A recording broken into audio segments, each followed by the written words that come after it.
figure out what color to go. I gotta be honest. I do like having color wheels, but it does concern me because there's like too much choice. I'm going green. We're gonna have traffic lights going. Nice. I like it.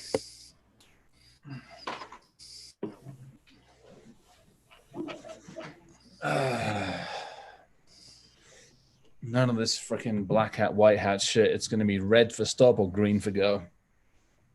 I like it. Yeah, there we go. That works. All right, so we got the cheat sheet if we need the cheat sheet, but it was that, I got to be honest, that kicked my ass. Putting that damn deck together and building out that freaking spreadsheet, that kicked my ass. That was impressive.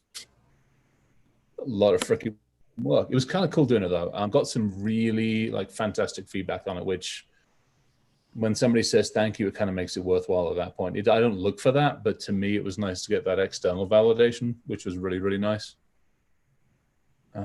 History lesson. Yeah. Seriously, this is impressive, man. Thank you. I thought it was really well put together. And I like how you tied it into specific things that we should learn from it. Yeah. Well, that was the logic. It was like, okay, I don't even remember where it came from or why I started it or any of that kind of stuff. I really actually don't remember where it came from. We were talking about it. I mean, it was because it was with the Semperis crew. And they wanted to do something fun with the webinar. And I've always wanted to do this. I've always wanted to go back to, like trebuchets and everything else. I love that stuff. And I'm like, okay, there's no good reason, but there is, which is what can we learn from it? So I'm like, okay, I'll put a concerted effort in. And then we did, the webinar was like, hey, we're setting it up. And I'm like, oh crap, I actually need to do this. So I started doing some easy research. And then literally like 3 days before the webinar, I'm like, I got to get my head down and actually, because this is work. And part of the reason I didn't sleep for 2 days, I worked straight through, was because I'm like, I have to get this done. I'm in the mindset to do it. Just on we go. And it's just fun doing the research. It was actually a ton of fun. I mean, I'm fortunate I knew a little bit about it, but it was really nice just digging into it. Thank God for the internet sometimes. Yeah, man. I learned a lot from reading it. I'm kind of a history guy. And cool. a lot of stuff in here that I didn't know. Interesting. Okay, that's actually really cool to hear. Yeah, I have a healthy interest in it, but that really was probably the extent of it. And there was some stuff in there there was some stuff in there that I researched. I'm like, holy shit, this is actually really cool. So It was actually fun doing it. All right, I'm actually going to bring up the cheat sheet because I'm going to bring up the cheat sheet. Are we live or are we not live? I don't know. Oh, we're so live. Oh, we are? We are so live. Oh, yeah, man. We went live. Oh, that's fucking awesome. I haven't even gotten my YouTube up yet to see if we were live. That's totally fun. Hello, everybody. YouTubes. All right, so we should probably do the YouTubes. Bring up YouTube. For God's sakes, I'm looking at the wrong piece of Brian, you look good as usual, man. Hey, thank you. I'm in good spirits. How's Amy doing? Noon tomorrow. She got out of the shower and done. Thank you, man. I appreciate that. We found her shampoo and conditioner because the 2-in-1 was roaching out her hair, which is making her unhappy. So we found her proper stuff that she uses back at home by sheer luck and the will of God. And we got back. She got out of the shower. I said, how you doing? She says, my hair feels great. I said, yeah, but how you doing? She says, my hair feels great. Now, what city are you in? Osage, or as the locals call it, Osage. Osage? And the two things to do in this town is heroin and drink at the bar. There's your choices. I don't know. Drinking at the bar doesn't sound too bad. Dude, we got Delcy on as well? Holy shit, that's fucking awesome. I just looking at who's on. We got Delcy on. All right, that makes me happy. Hey, brother. How did you end up in Osage? So there's a very long story behind that I'll be writing up. But the short version is we found the guy who everybody says is the guy to see to get your tranny rebuilt. So you get your transmission rebuilt so that it's, done well. He was also available, which proved to be a big challenge when it came to getting the repair work done, was finding anyone who could do it in the time frame. Not knowing that he was like, yeah, no problem, couple days. And he operates on a different timetable. So his couple days are closer to my week. But this is where we got towed to after a 8-hour wait for the tow. Price haggling. That's the are you at the American? I am. Yeah, looks good though, man. I'm checking it out right now. It looks. It's I'd stay there. Yeah. Especially when that's breakfast really is included. It is. It is. The waffle maker has proven to be quite valuable. The pool's nice. You should go to the pool. The eggs, not so great. The eggs we kind of avoid, but the waffles. The eggs coming out of packets is never a good thing. The pool is got a lot of children sauce in it, so I'm gonna avoid. I'm gonna avoid the pool. Children sauce. That's awesome. All right. Do we want to try and have a general conversation on this poor thing? Yeah. All right. So the logic for doing this, was kind of numerous fold. It is interesting to look back in history and go, what happened? Not just what happened, but from our perspective, what do we think happened? Because so much of history, we are having to piece it together. We are literally piecing together Jericho from just a number of fragments and bits and everything else that goes along with it. And so it's really interesting because we put our own spin on it, we put our own perspective on it, and kind of like some things in science where we're like, okay, this is what we think. And then X amount of years later, when we're able to do more effective carbon dating, or when we dig up more shit, or when we figure it out, we throw rocks at it and it's like, okay, this is where we are. And it's one of those really interesting things for me because it's like, okay, what could we have learned? What should we have learned? What did we learn? And also, not just what did we learn, why does how we think and how has history influenced how we think about certain things? And so I wanted to look at that, and then obviously not just to do it, but I wanted to look at it in the context of what we're doing with security. Because at the end of the day, we are building the digital version of the walls of Jericho. We have had all the challenges of the Silk Road. And so I started looking at this and going, okay, this could be fascinating. But I wanted to tie it to something relevant to today, which is why, so for those of you who don't see it, and we can probably share it out, we'll figure it out. Actually, I can just share the damn screen. I've got an entire cheat sheet that I put together for the webinar that we gave yesterday. The irony of the whole thing is, it's the first time Darren and I had ever given a webinar together. I'd only finished the slides at 5 o'clock that morning, hadn't gone to sleep, and first time we'd ever given it, and first time I've ever done like a live one for Semperis. So it was a whole bunch of interesting things. Then it seemed to go off pretty well. Everybody seemed pretty happy with it, got some kind of fun feedback. But it was one of those, it was like, okay, if it's that interesting to a group of people, a couple hundred people on it, then maybe this is something we can take and expand for like the shit show. But also I kind of want to do more with it. And I'm not sure what I want to do with it, but I want to do more with it. So that's the premise. I want to look back so that we can look forward, preferably without tripping over our own freaking feet as often as we do. Cool, man. Like it. Yeah. Well, they say that, don't they say that history repeats itself? Isn't that but it does. But here's where my frustration is on that. We've compressed those timelines. So, if you go back to, we go back to like Jericho, 9,500 years. I use BCE. It's no meant as an insult. Let's just use BC for the purposes of here. 11,500 years from today, previous, going back in history. Some buggers were like, hey, we've had this village for 500 years. We should probably put a wall around the stupid thing. One, from flood protection, but secondly, there's a bunch of other uppity tribes around us. And thirdly, it'll give us early warning and all these other things, like animals, people, floods, all sorts of other things. So they built a sodding wall. Really nice, massive earthenware wall. Kind of worked, kind of didn't work. Then you fast forward, but you've got to fast forward a long way before the next bunch actually decided to put a wall in. Then you have to fast forward a little bit further, and you get a little bit further, and all of a sudden, what seems to happen is we compress it. And I think because we talk about it more, we understand it more, but we understand, hey, this is a really good idea to build a wall. No, it actually isn't a fucking good idea to build a wall, because the stupid things don't work. We've seen 12,000 years of that, basically.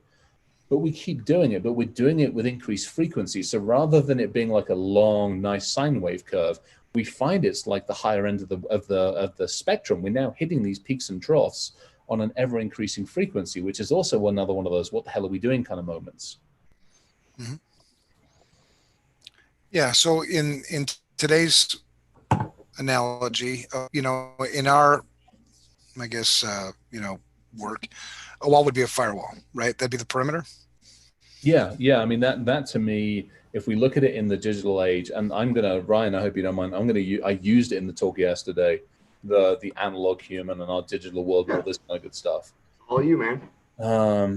But it was, to me, that analogy, that wall, that physical, hey, I've got an earthenware wall, stone wall, whatever it might be. To me, that's our firewall. That's where we think the edge of our territory is, but it isn't, because in the olden days we had agriculture outside. We had a bunch of the animals outside. We rotated them around, and we did a lot outside of those walls. But when shit hit the fan, we came back inside the walls, closed the gate, fortified the stupid thing, and started pouring hot oil onto people or lobbed rocks at them. We don't even do that these days. We have the firewall, and half of our crap's outside of it. But when shit hits the fan, if we ever know, we're still out there. Mm-hmm. We don't retreat back behind our borders anymore. Well, I think that's due in part to, okay, so in the past, we had regional structures. So these walls, these things were regional. You had tribal regions. You had, in your case, right, clans and various.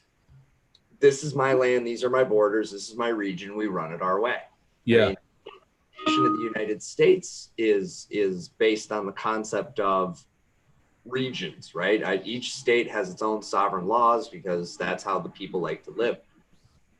So you have the walls, but now we have a global infrastructure, a global world, a fabric, if you will, this digital fabric that encompasses all, that those regional barriers really don't exist in the same degree they once did.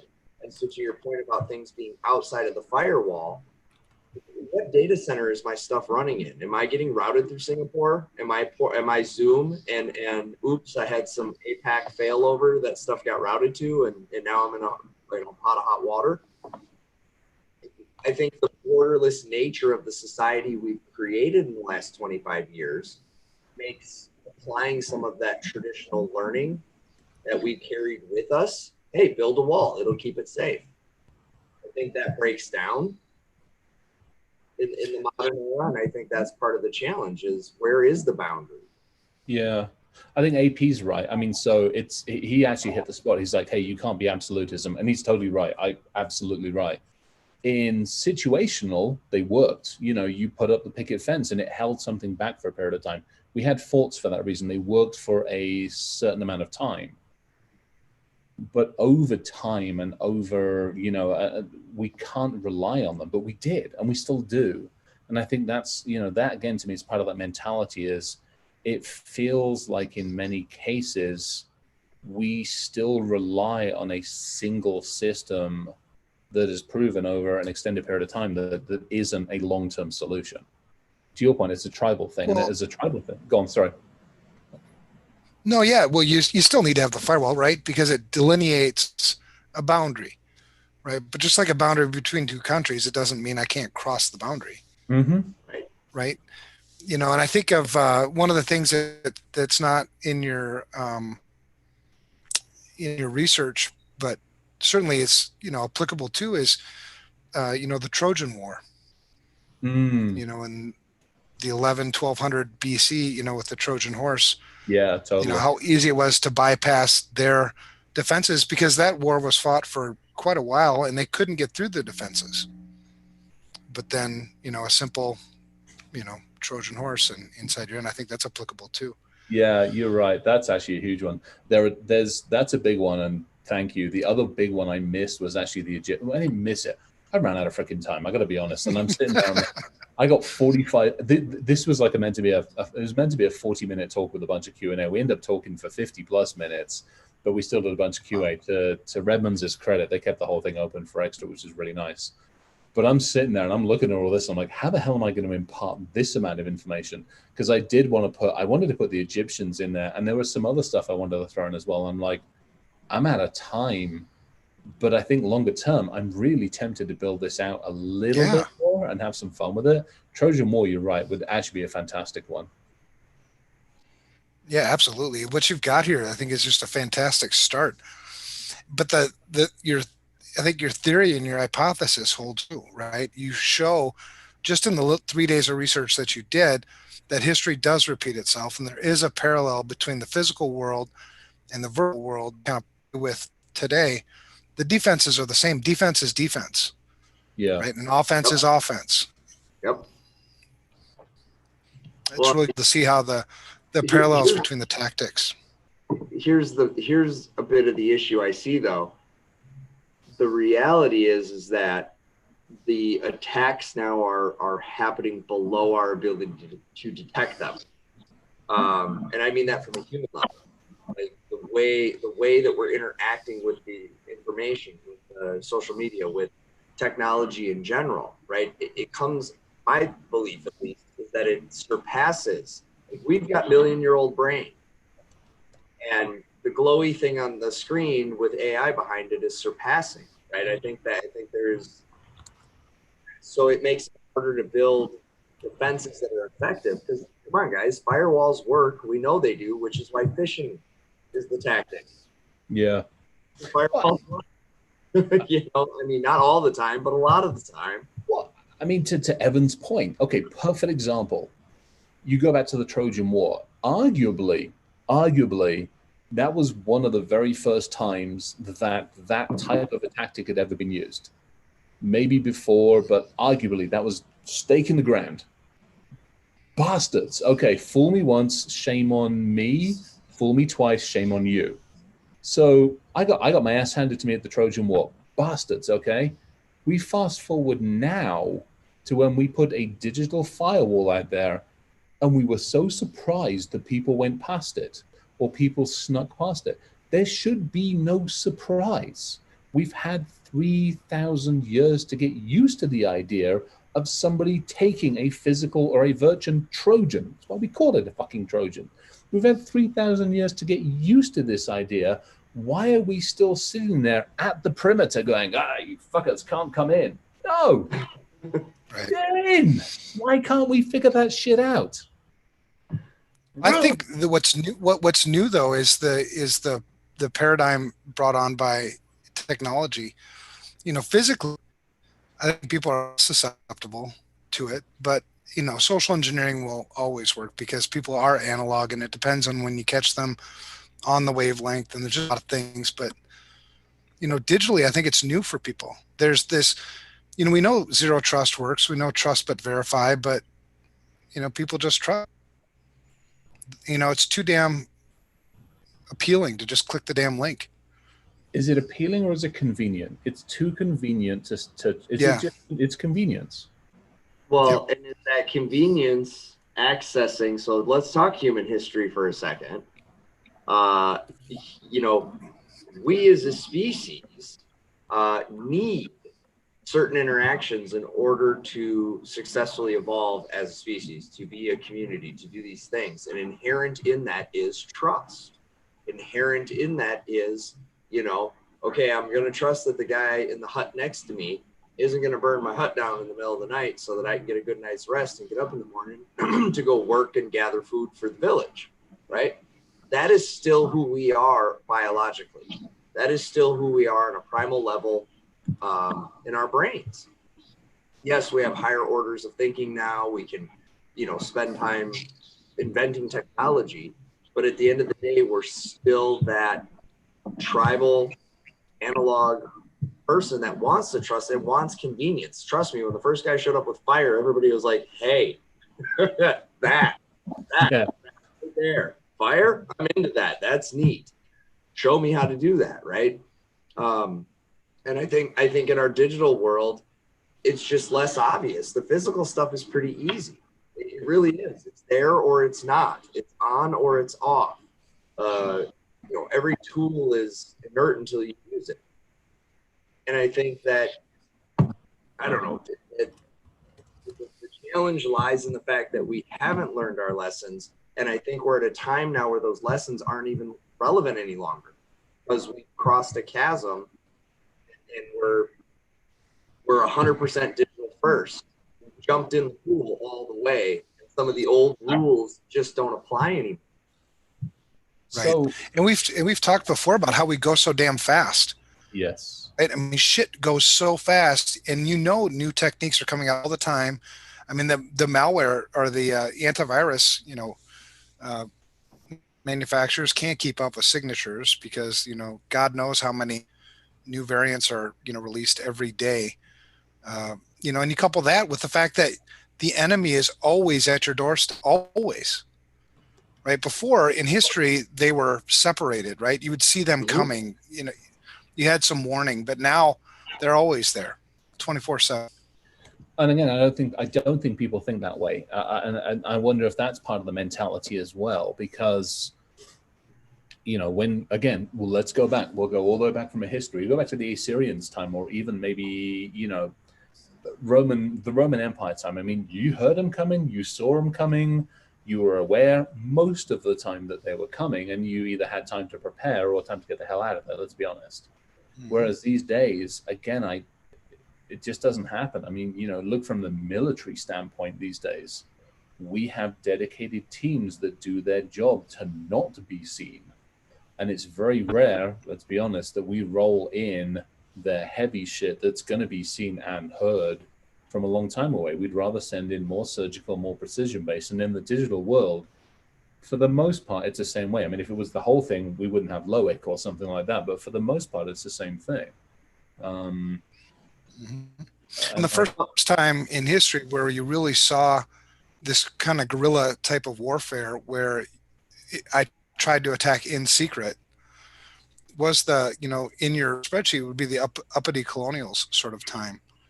Yeah. Right? Where we were learning from the Native Americans how to attack without standing right in front of each other. And I mean, that was always my joke when that's always been my fun thing about coming over here, at least in the European stuff. Now, if we go back to Japan and we go back to a lot of the dynasties, we go a little bit further back, but not a crazy amount further back, because it was dishonorable.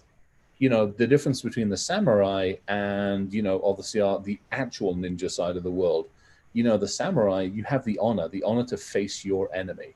And to be honest, that was the colonial side. We're going to stand on the opposite side of the field and try and shoot each other while we stand in line. Smart move. Not. Then Japan was like, well, actually, that shit's not good. Let's actually send the guys in, pajamas in over the roof to deal with the problem before we do have to lose a whole bunch of people that we just spent a shit ton load of money training. Right. And that was always my carried flags. Say again? You knew who was doing it. They would march ahead. They had big banners and flags, right? And now, who did it? Well, I don't know. We got to figure it out. I think that's the other problem. We don't. I think that's an interesting one, because I think that's another mental shift. We talk about attribution. Again, to your point, I always knew, whenever most of the military time I had, I knew who was shooting at me. You kind of knew whose figure was on the trigger. Whatever. A long couple of days. Did you go get a beer first? This is the first bloody beer, and I've still got to get some work done after we finish this. Actually, I'm on a bloody call later on as well. Damn. I've got a call at midnight, I think it is, with the folks over in the Middle East. Yeah, I mean, you knew who was shooting at you, but again, to that point, I think in our digital world, there's nobody's fucking chance. Right. Well, and the world's shooting at you simultaneously from all positions. That's the other problem. It used, when you think about historically, yeah, they might try to flank you, but generally they were coming from a direction. Yeah. You knew where the lines of it, where the lines of engagement were. You knew frontline versus, supply behind you. You kind of had your safe zone. Now they're coming at you from every angle under the sun, and you're getting hit from multiple actors with multiple, motivations. A lot of them with a shared motivation, but sometimes multiple. Well, and actually, if you take Joe's talking about it online, and it's interesting. Part of my role and one of my teams was to sit in the shrubbery and basically make friends with people at long distance. You didn't bounce your bullets off the scenery in the shrubbery to make sure that they got there. Whereas this day and age, I'm not going to sit at this computer and break into, your hotel. I'm going to go from this computer out to a couple of nodes, probably via North Korea, because it's always fun when we blame them. And then from there, I'm going to attack your hotel. I've bounced around so many different systems that who cares? You just don't know. I mean, there's so many, open proxies out there. Exactly right. I can be sitting right here and be attacking my neighbor and make it appear like it's coming from China. Yeah. Which also makes it nearly impossible to prosecute me, by the way, because you've lost the chain of evidence.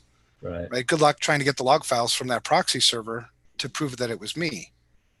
Well, I mean, the other thing is, okay, so that's a perfect example. I remember I used to do a lot of stuff with legal, whatever it is, legally read in a bunch of different states. Because the other thing, even if it's your computer, I don't know if it's your hands on the keyboard doing that. It might be, it might be Ryan. Ryan might be like, screw it, I'm going to go basically break down in the middle of bugfuck nowhere.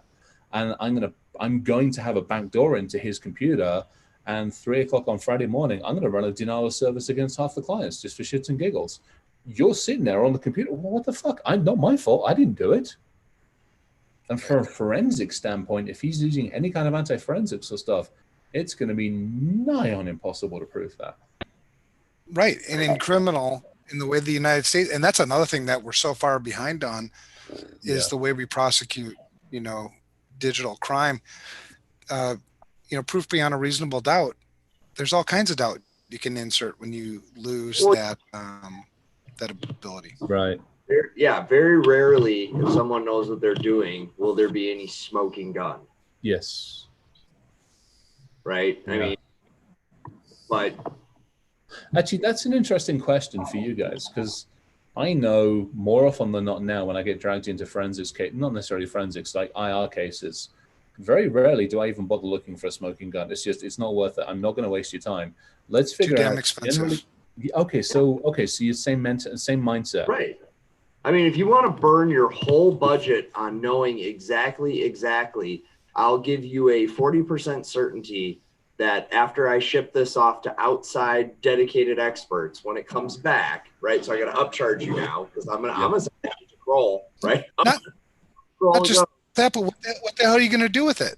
Yeah, that's my point, right? So I can blow your entire, year's budget on chasing a ghost, right?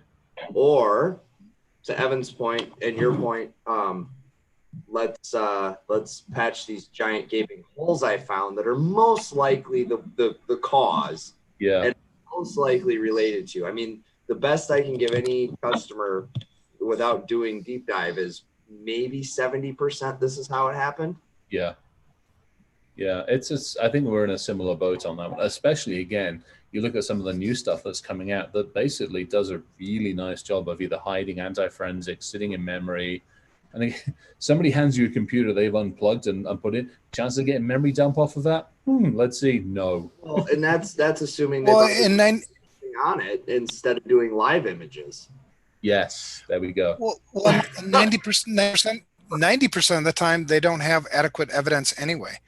Yeah. Even if you wanted me to do attribution, there's no way in hell I can. You didn't turn on.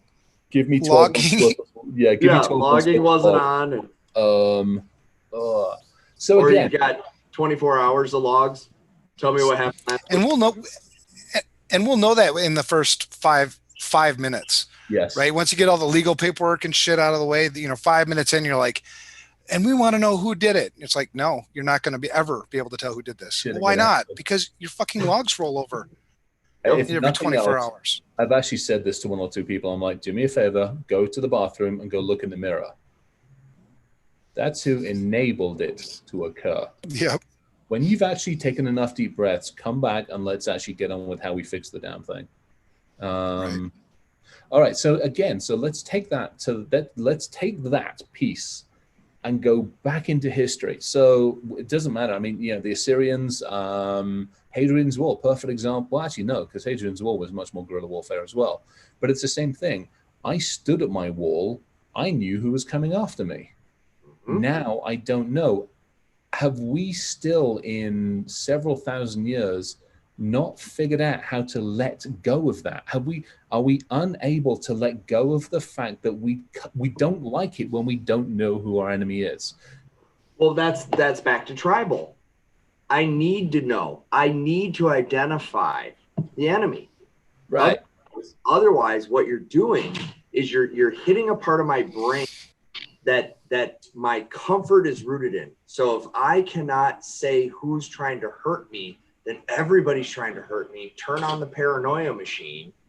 The world's out to get me. I can't find solace and comfort. I just don't know who my enemy is. And Evan and I, we do that through knowing who our enemy is, right? I know who my enemy is. And it doesn't matter if it comes in the form of a person, if it comes in the form of a situation, if it comes in the form of whatever it comes in.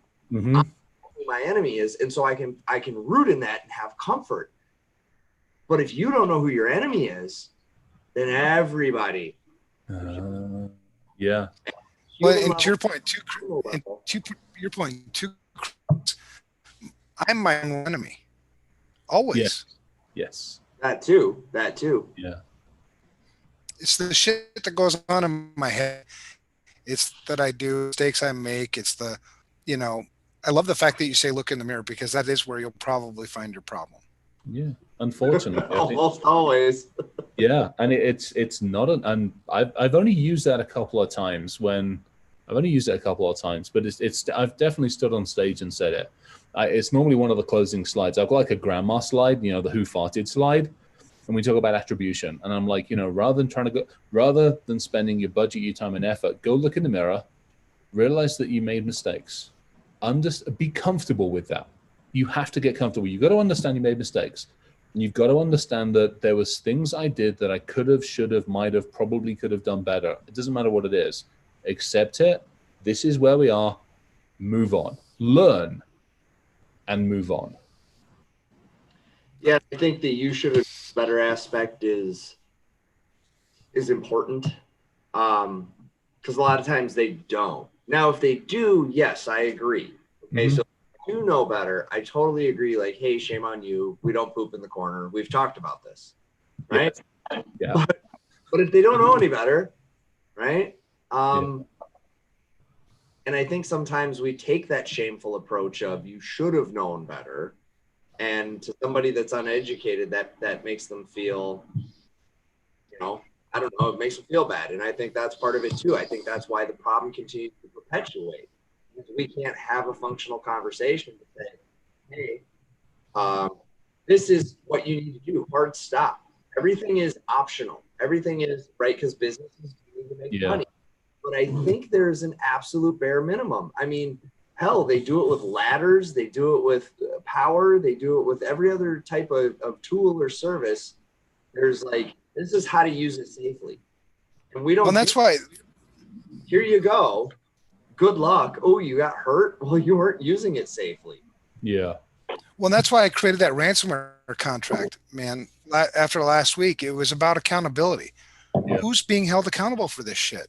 And one of the things you'll see all the time in incident response too is if you stick around long enough, before they couldn't get budget, they didn't take the shit seriously, blah, blah, blah. And so the pendulum was way to the left. And then an incident happens and you see the pendulum swing way to the, now you've got a budget world. And money is free. And what you see is people misspending. You missed the fucking problem. Yes. Yeah, you went out and bought a blinky lights, but you don't know how that shit works. Yeah. And you still don't have an asset inventory. right? You still have no egress filtering on your firewall, whatever. It's like fucking A. That's why, again, go back to history. That's why I loved looking at some of the history. You look at some of the early dynasties, and actually, again, I'll go back to the Assyrians. You look at some of what they did. They integrated. You look at the Shang dynasty, and even actually, to be honest, the Silk Road, the ability to facilitate communication and collaboration and organization. I mean, these were cultures that had this fucking organization shit down to a T. I mean, the hierarchical structure in some of these, yes, there were also, but the hierarchical structure was there. The blame and everything else, it did what it needed to do effectively. And again, I think we've lost a lot of that ability, capability, and accountability. We've lost the accountability. Yeah. I was talking to somebody today. I was talking about, I was being interviewed for an article for government.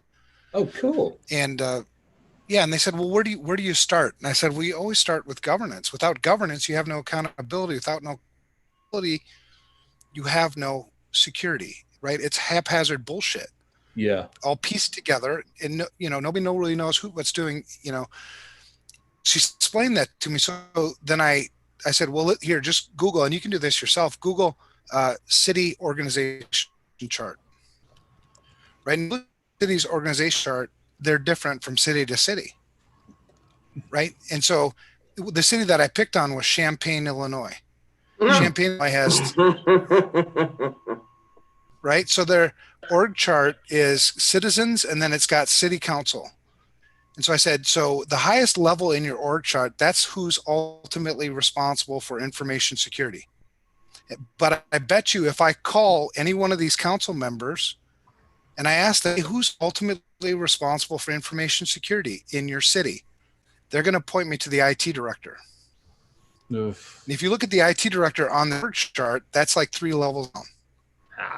She goes, really? Yeah. Do you think that's what they'll say? And I go, hell yeah. Here, I'll call them right now. So I found one of the city council members. I called them while the lady's sitting here listening. I said, hi, I'm doing some research, blah, blah, blah, for for an article.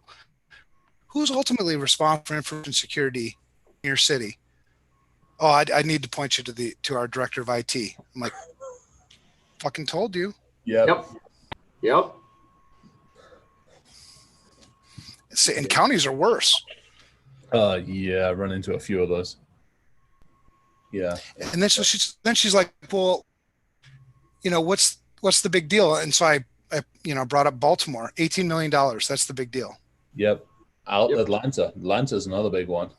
Atlanta, I mean, and so many. I mean, good grief, just Google the bloody news. I mean, it's just like this. Hell, my neck of the woods. We had Erie, for God's sakes, got their ass handed up, and pissed about that one because literally 6 months before they'd sat in a conference with me, and I'd had a conversation with them, and they're like, "Oh, this is really, really good stuff. We should think about doing something." Well, too fucking late. Right, and do you think Baltimore's fixed their accountability problem? No. Hell no. They may have backups now, and they may be able to restore from, a ransomware attack. But in terms of just accountability for other types of attacks, no, really doubt that they've got that figured out. So again, okay, so back to that one, and that's recent history. We're not going back 9,500 years. We're going back 12 months, 2 years, whatever it was.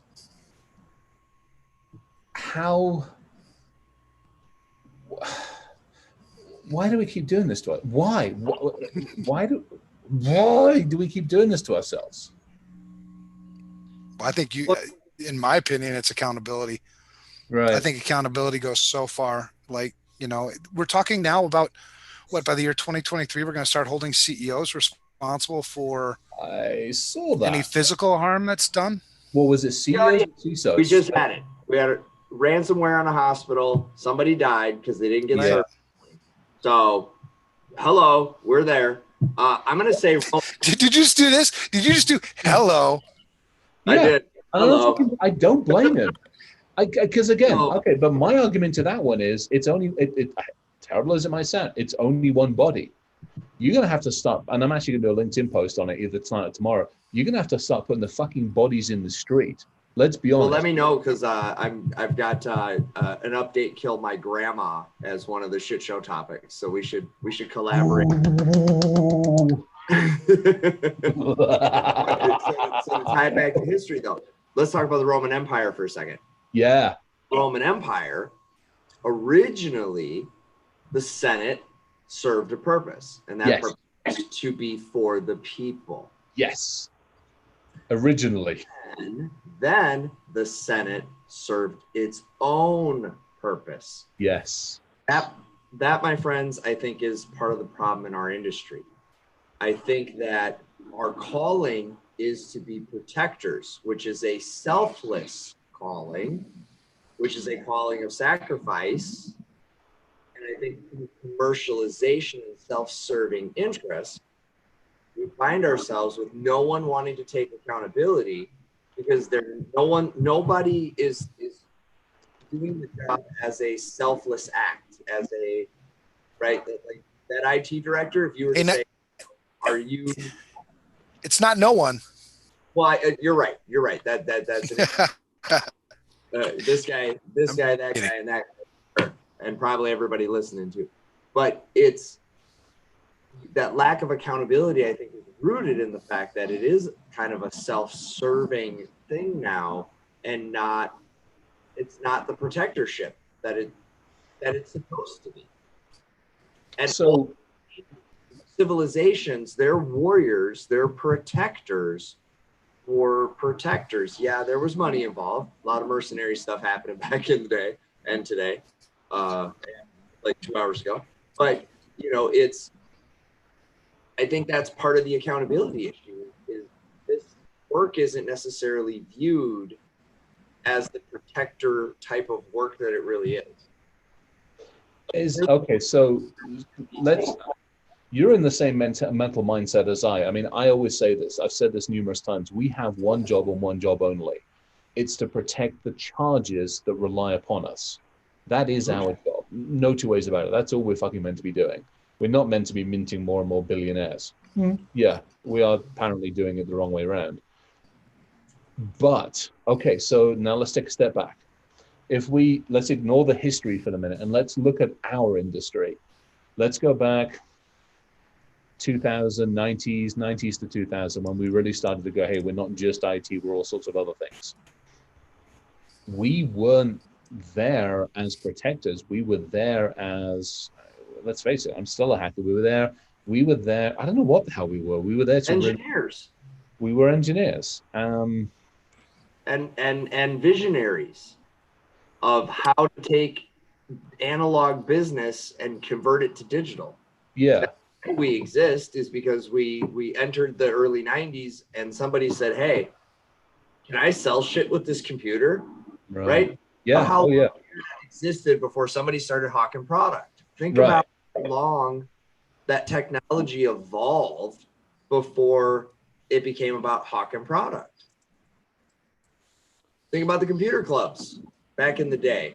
DOS? Anybody? Yeah. Before it got MS'd? Yeah, I mean, John just said it, we were the geeks, we were the folks. Now, here's the interesting one. And now we're the warriors. Well, and that's my question at that point. We've evolved into that, because we're definitely, I mean, God, I came up through tech support, desktop support, running around with screwdrivers and floppy drives. Have you unplugged it and plugged it back in yet, sir? Please try that now. Reboot. Fucking thing still works today. I don't even want to just wait, me but off. Wait 30 seconds before you plug it in again. 30 seconds. Because the capacitor has to dissipate. No shit, yeah. All right, so that's where we were.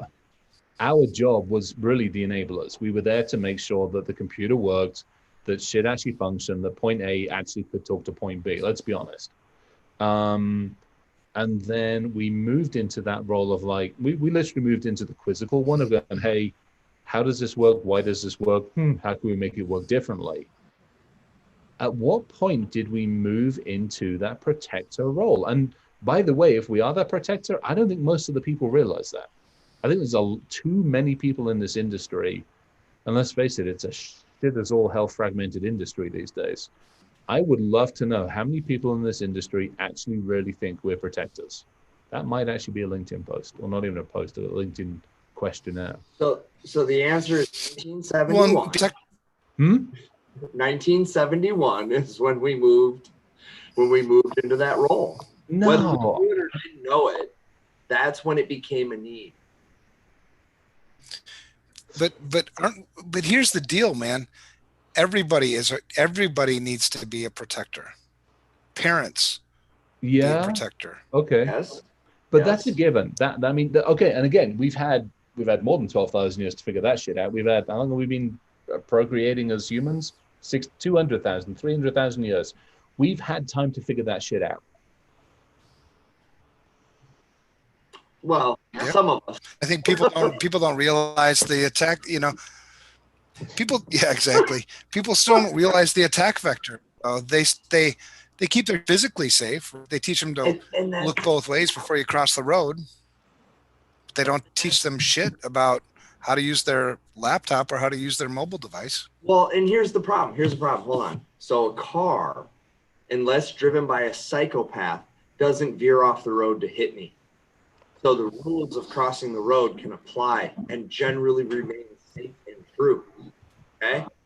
But now I've got a device that has been weaponized against me, that is trying to get my attention, trying to get me to engage.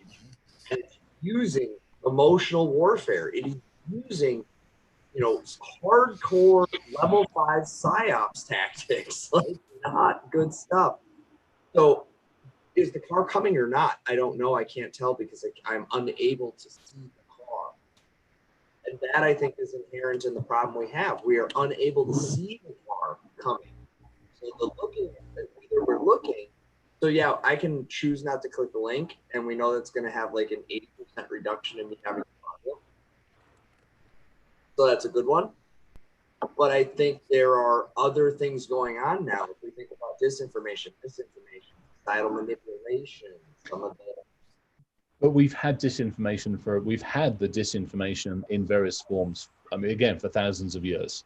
We have, but it's never been it's always been a shotgun approach, and now it's a laser sniper rifle. Yeah. And I think that makes our job a little more difficult, because when I'm trying to train people, if they don't believe certain truths are true, see, that's the other thing. See, back in the day, we generally all agreed on what the truth was. Yeah, actually, that's it. Yeah. Fire was hot. I agree. You agree. Now I say fire's hot. You say fuck you. Yeah. And another person says fuck you. It's wet.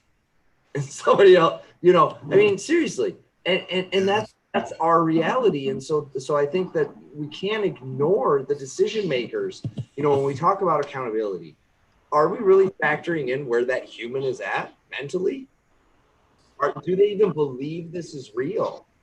Because if they don't, no matter how much we tell them to change their behavior, and they have not acknowledged it as real, they're not going to change it. And I think in the past it was much easier, because a horse was a horse and fire was fire, and it was what it was and did what it did. And now everybody's got a different view of reality. Yeah, that's pretty deep, man. I agree. No, that's it. You can't disagree. The problem is, I mean, the frequency of us repeating history has increased. I mean, the deltas between the peaks and troughs has drastically decreased. I mean, what the hell happens as we go more and more into the digital age? Do we just have increased frequencies? Does it all become a blur? I mean, well, we're devolving, for starters. We're going backwards right now as a people, and digital is a huge reason why. Right. I mean, you look. Who the hell was telling me the other day that what the hell is that bloody movie? Brain's gone to sleep. The stupid one where he goes forward in time and he's the smartest person on the planet. Idiocracy. I love it. I watched it a couple weeks ago. No shit. I mean, it's not a documentary, but it's getting there. No, it turns out it was prophecy. Who knew? Yeah, no shit. At this point. But I think that plays a role, because when we go to these decision makers and we say, please take your risk management seriously, what I think we're failing to take time to understand is, what do you think risk is anymore? Because we used to understand as a group, as a whole, what it was. It was something that would be life, limb, or property. Now what is it? Inconvenience? Yeah. Like, inconvenience because my company's down for a week, a month, a year, out of business. It's interesting.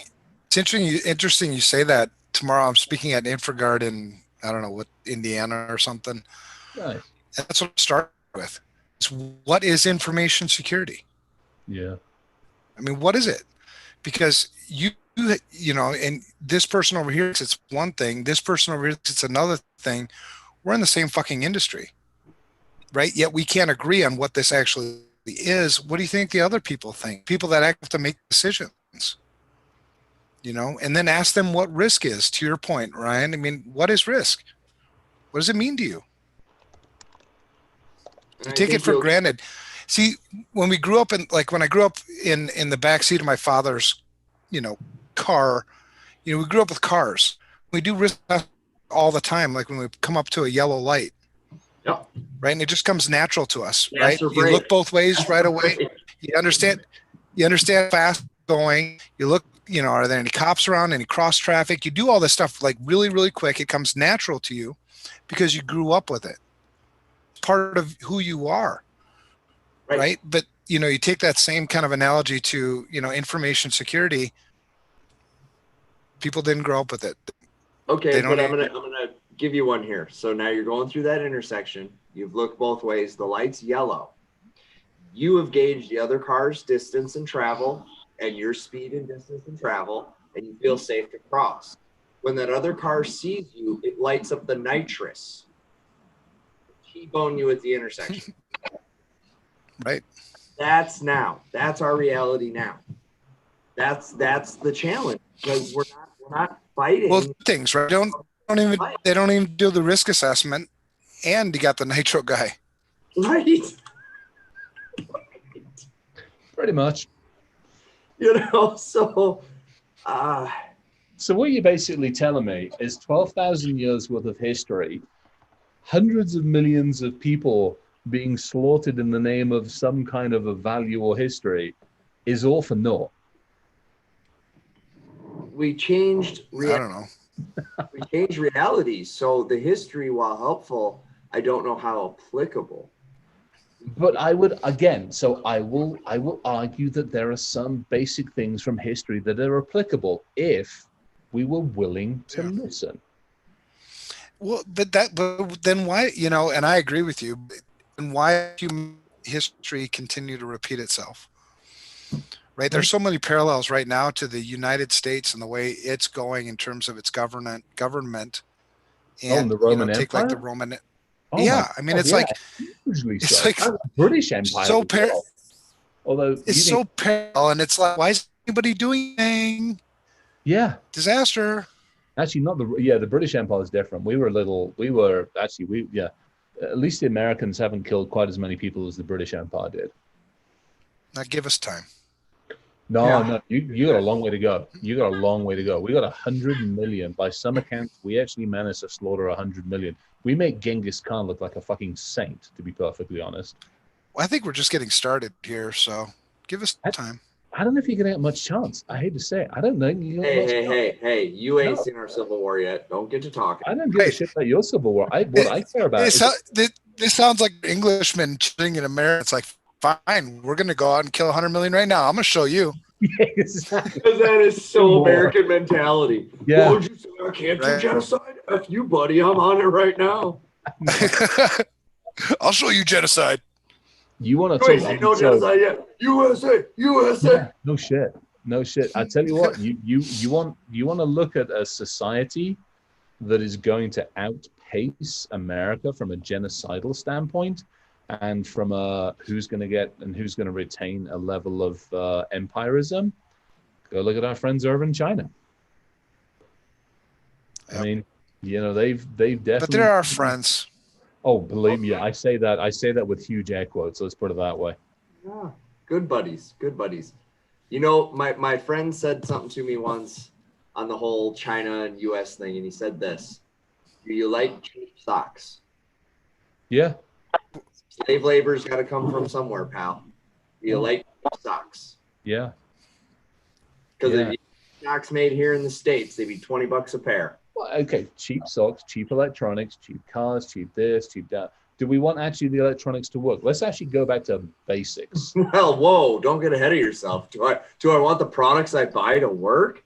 We bought a vacuum for this trip. My wife got a lovely little cordless vacuum. Yeah. Box. Oh yeah, made in China. Got it out of the box, plugged it in. No worky. Was it a Dyson? At least that's. No, it was something else. It was whatever it was. You're not buying a Dyson for my RV. I love it. I don't love it that much. I'm getting you a Dyson for your RV. Getting a Dyson. I love my Dysons. You're getting a Dyson. At least it's been. That's because you're from over there. It was done by a civilized individual. Very civilized. Why don't you keep your empire tucked to yourself there, pal? It was, I mean, I got to be honest, again, you know, doing the research on this, I mean, you know, growing up in that general neck of the woods, you learned about the empire, but actually, again, gotta love the internet for this, because when I learned about this, it was in fucking books, you know, it was the encyclopedia. Right.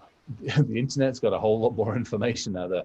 Holy shit. I mean, it was a machine. It was a machine. And again, to me, what I have this morbid fascination about is when we look at attacks today. If I can attack, you know, Ryan, I can attack your company, and if I can use that same attack to go against Evan's company, well, fuck it, that's why I'm going to do that.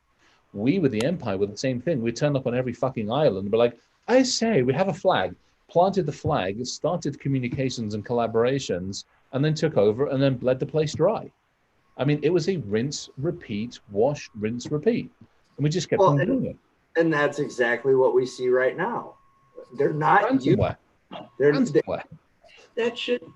are variants that they're still using that are highly successful that are going on 10 years old. Yeah. It's just variants that are still being used now to a great degree of success. And again, yeah. You know, are we not doing a good job of keeping up? Are we not? We can't keep up. I mean, to Evan's point, I mean, ransomware A comes out today. By noon tomorrow, we've already gone through we've gone through the alphabet, and we're already on the freaking attack. You know, we're already going our way through the bloody Latin alphabet. Yeah, no shit. Yeah, I mean, yeah, there we go. Really, no shit. Yes. Could you imagine? But that's it. I mean, I think I put it on the 2000 to 2020. If you look at the anything else, technology is advancing faster than our ability to understand it. We have literally reached a point where, to Arthur C. Clarke, the advancement of technology almost appears to be magic to so many people. That's where we're at. Did I ever tell you my Disneyland analogy? Ooh, don't. If you did, I don't remember it. Which is interesting. So, I'm going there in a month's time, maybe. Short version: Disneyland is associated with magic, right? That's the magical kingdom. Yes. And they go extraordinary lengths to ensure you never see the inner working. Oh, you don't see them going and taking bathroom breaks. You don't see none of that. Okay. Yep. Now everybody knows that it's not really magic. But boy, isn't it nice that it works. It works, right? So we're viewed as the same thing by the general consumer. We are magic. I don't want to know how it works. I don't want to see the plumbing. I don't want to be involved. I want to scan my wrist pass. I want to get on this ride, and I want a freaking funnel cake, and I want it right now. Give me my funnel cake and my roller coaster. And I don't care about what under the covers. And that the problem we have is, if you had to go to Disneyland and be responsible for your own security, you might not think about going to Disneyland, would you? Right. responsible for your own security. Like, hey, Disneyland can be kind of sketchy. Turns out it's dangerous as shit. Bring a flashlight and a pistol. Wait a second. You said Disneyland's not magic? I'm sorry, Evan. Ryan, have you not told Evan about not real, Santa? and the Easter Bunny isn't either. I hate to break your heart. What, Chris? What the fuck? I was going to say, did you not tell them about the Easter Bunny and Santa yet? Yeah, so I just did. Sorry to smash your bubble, pal. My world don't make any sense anymore, Ryan. Thanks. Well, remember what I said about different realities for different people. Damn it. This Evan's sucks. a prime example. He has his own reality. I know. I went camping with him. This shit show is full of shit now. Apparently, we've got. Yeah, we did go hunting for Sasquatch. We did. There's a video of us out hunting for Sasquatch. Oh, that's awesome. I'm watching some of the conversations. Apparently, we have a partially Jewish audience, which actually is kind of fun. So for everybody that is tuning in, Happy New Year. Because it is now. No, it's Thursday night. I'm sorry, Friday night, tomorrow. Happy New Year tomorrow. Year 5,000 and something. I can't remember what it is. My daughter's Jewish, so. Nice. Yeah, totally. Yeah. I am a big fan. One of my daughters, I should say, is Jewish. I am a very big fan of the Jewish people. Oh, I love going over there. Every year I head over to, apart from this year, to Cyber Week over in Tel Aviv. It's sponsored by Tel Aviv University, and I've done it for a number of years now. Freaking love hanging out there.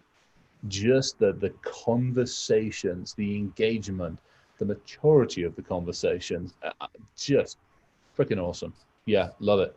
Total amount of fun. That's Rosh Hashanah, right? No, New Year we got coming up. Rosh Hashanah is later on. Rachel. Rosh Hashanah is tomorrow. Oh yeah, tomorrow. Holy shit, it is. Okay, I'm getting my calendars mixed up. Yeah, it starts tomorrow. So tomorrow evening. I think it's the year 5780 or 5781. Yeah. Yeah, I Googled it. I love Google. No. All right, we got to talk. Actually, that would be another. You want to talk about adding another column in there? That actually reminds me of the Assyrians, almost, except the Assyrians still don't actually have a land. I mean, for people that were actually around for 1900 years, we had Babylon, we had Mesopotamia, we had all this stuff. The poor buggers have just had their asses handed to them. They seriously got the short end of the stick numerous times, and they still do, unfortunately. Who's that?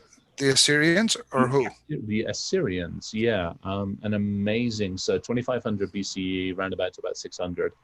Middle East, North Africa. Just some amazing stuff they did. Like, yeah, just some pretty awesome stuff. Kind of cool.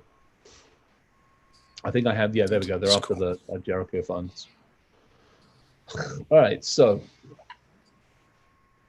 what the heck do we do? I'm enjoying doing, I mean, the spreadsheet is cool. And I'm actually, I mean, again, appreciate this conversation. I've got 3 columns to add in. We've got Egyptians, Troy, and the Cold War to add into this so far. So that's going to be, I'll get around to it at some point, but that'll be a fun one. But my question is, we go back, we analyze this, we look at our roles in this and what we have or haven't learned from it and what we could learn from it. Part of me is like, how do we apply this effectively? And part of me is like, honestly, is it freaking worth it? Because I don't know if we bloody learned anything, to be honest, except we know where walls come from. We know where Trojan came from. We know where some of the other stuff came from, but it doesn't feel like we learned much or we've retained much.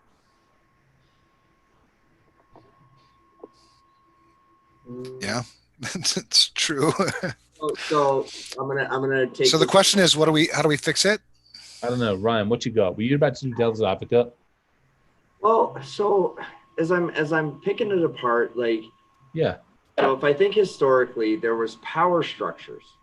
Yes. They were responsible for the decisions. They were responsible for how the citizenry, kind of the rules, the regs, the operating procedures, Evan made a point earlier about our laws haven't kept up.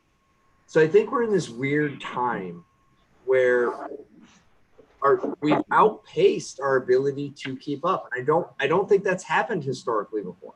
I don't think we've had a historical time where we outpaced our ability to keep up. Right? Because a king was a king, and Jerry just did something the king don't like, and F Jerry, we're killing him, his whole family, we're burning the farm, and cattle. It was easy. It was easier that way. I mean, it really was.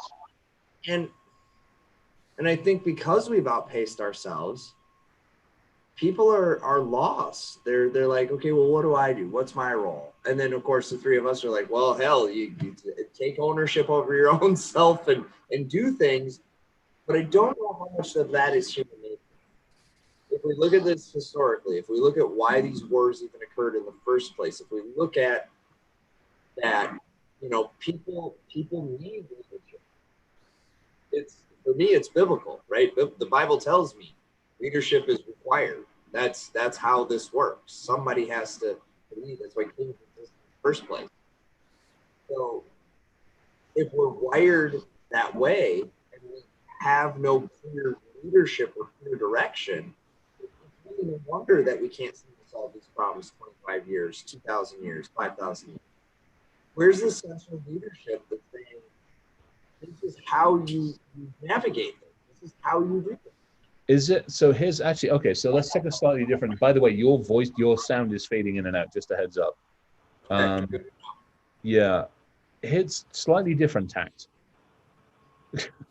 Your voice is fading out and Evan's gone cat. Evan just drops. Evan just went to cats, yeah. Here's a different way of looking at it. And it actually follows on from that. So perfect example, let's go back to the actual, when the Roman Empire was working well. You're right, there was a leader and there was the Senate, which was for the people. And it wasn't a huge Senate, but it was one voice. Go to the dynasties. It was one voice. Don't fuck with that voice. Otherwise, you're right. Your family's gone. Not only you gone, but your family's gone. Assyrians, same one. Go forward. Genghis Khan, same bloody thing. Get your shit right, collaborate, or I'm going to burn the entire village down. Mm-hmm. We don't have one voice. We have a president. We have people all over the individual states. We've got people who are influencers. We've got celebrities. We have a plethora of voices that are they. And then the question is are we sowing dissent because we're not living in a dictatorship? And there's an argument to say, at least with an empirical rule or a dictator rule, you got one voice, whether you like it or not. You like it, you stick with it. You don't like it, you try to hop the fence. Well, and take that. So you're talking about the U.S. government. Take that to our industry. Not a single voice. There's not a single language. There's not a single way of doing things. There's no single thing and held account for that full thing. Like if you decide, you've got these really there's regulations that are half-assed, like HIPAA, GLB, on and, they're so vague that you can interpret it however you want to. And what do you do to hold anybody accountable? You have a healthcare breach, the OCR comes and does their investigation, and maybe 3-4 years later, they'll issue a correction plan for you. You might have to pay a fine. But beyond that, I mean, there's no accountability. So most civil suits is it accountability or just a drop in the bucket? Yeah, no, I mean, to me, it's accountability and a voice. You're right. So if I go away from punitive, if you look, it's not punitive, but unfortunately, people look at audits and compliance as punitive as opposed to a guiding principle. Mm-hmm. Let's move away from that. In our industry, I think you're right. There isn't. We have ISC squared, which is trying to be a voice. We have ISSA. We have InfraGard. We have ISACA. We have lots of voices, and we have those of us in the industry who are also voices. And to me, it feels like we don't have a guide. Right. And I'm telling you the lack of that. So I'm actually working on a document. I'll tell you the title of the document, which is Old School Fundamentals. Right. Okay. Old, like literal old school. This is based on the Wiser talk we had. I was inspired. I said, you know what people need? They need a stupid, simple guide that says, do it this way, either on paper or digitally. Yeah. Do these things. There has to be, because the problem with any of that stuff, ISC square, any of it, and I love ISC square, but any of it, to Evan's point, is so fucking vague. Imagine if we did that with the alphabet, because really this is what we're talking about. Your personal digital safety is foundational to a successful society now moving forward as the alphabet, as the ability to shape the same letter, believe it or not. Okay, that's the future we are quickly running into, where these skills are as foundational as base language and knowing the alphabet. So imagine if I said, hey, the letter A got 3 lines. Go. Oh, and the letter, it's got 3 lines too. Or maybe I'll be really nice and say the letter E has 3, technically 4 lines. 4 lines. Yeah. So, 3 horizontals and a vertical. Go. Yeah. And now you write it down, Evan, you write it down, I write it down, and then we try to compare and communicate. I mean, that's really what's going on in our industry, because there is no centralized governance. There is no foundational law that says thou shall do X and Y. You must encrypt to this standard. You must back up at this frequency. We go, backups are good, okay? You should do them. Actually, Matt was talking on here. I'm just watching, and he's like, NIST and MITRE are trying to be a voice. But again, they get lost in the clutter, because now you got NIST, you got MITRE, you got ISO, and to his point, not just actually the vendors, but there's industries like, well, some use this and some use this, and again, if I'm running a freaking enterprise company, I'm like, well, hang on, what the fuck? I've got to do GLBA, I've got to do this, I've got to do this, I've got to do PCI, I got to do NIST. Fuck off. Well, and Ryan, I mean, truly, this is what we're trying to do. Video. It is. I mean, honestly, we're trying to play well with all of them. Let's take MITRE, let's take NIST, let's take CIS, take code, let's whatever, and combine them all into a common set of best practices. And the difference between that and the common frames is we're trying to make it applicable, right? Because frameworks are great, but how do I fucking do it? And how do I measure it? And how do I manage it? That's the part that's sort of missing. Security Studio, the Rosetta Stone of information security. You said that. I mean, that's what we're trying to do. No, because it's needed. Yeah. Because we are all, look, every single customer I've ever had in the world of information security has said to me these words: tell me what to do. Yeah. Yeah. And I go, well, you see, we got options, and you've got what you do. I can do this, or you can do it like that. Right. What's your risk? Tell me how you feel about things. Are you comfortable with or the best is, well, it depends. Yeah. Yeah. It depends on what? Yeah, how much money, time, effort, right? And as soon as we do that, by the way, we've actually worked against ourselves. All right. So there's the whole legal side of, I told them exactly what to do and they did exactly that. Now they want to come back and sue me because it didn't work out, because, Let me play devil's advocate for a second. So 15 years ago, we'll take a couple. 15 years ago, we told companies, we told companies, use a 7-character password. It's perfectly fucking okay. It'll be great. It'll be awesome. By the way, the mainframe is only going to let you do X amount anyway. 12, 14 years ago, somebody realized they could split NTLM hashes, and all of a sudden that broke everything. 10 years ago, somebody came out with is, and all of a sudden today we're like, well, that is, are you fucking 7-character password? What are you, nuts? And arguably, companies could look at us and go, you fucking told us to do that, you dumbasses. But we told them with a guarantee and we should have never gave it. Say again? We told them with a guarantee and we should have never gave it. That was the problem. We said, do this and you'll be good. Instead, we should have said, do this and cross your fingers and your toes.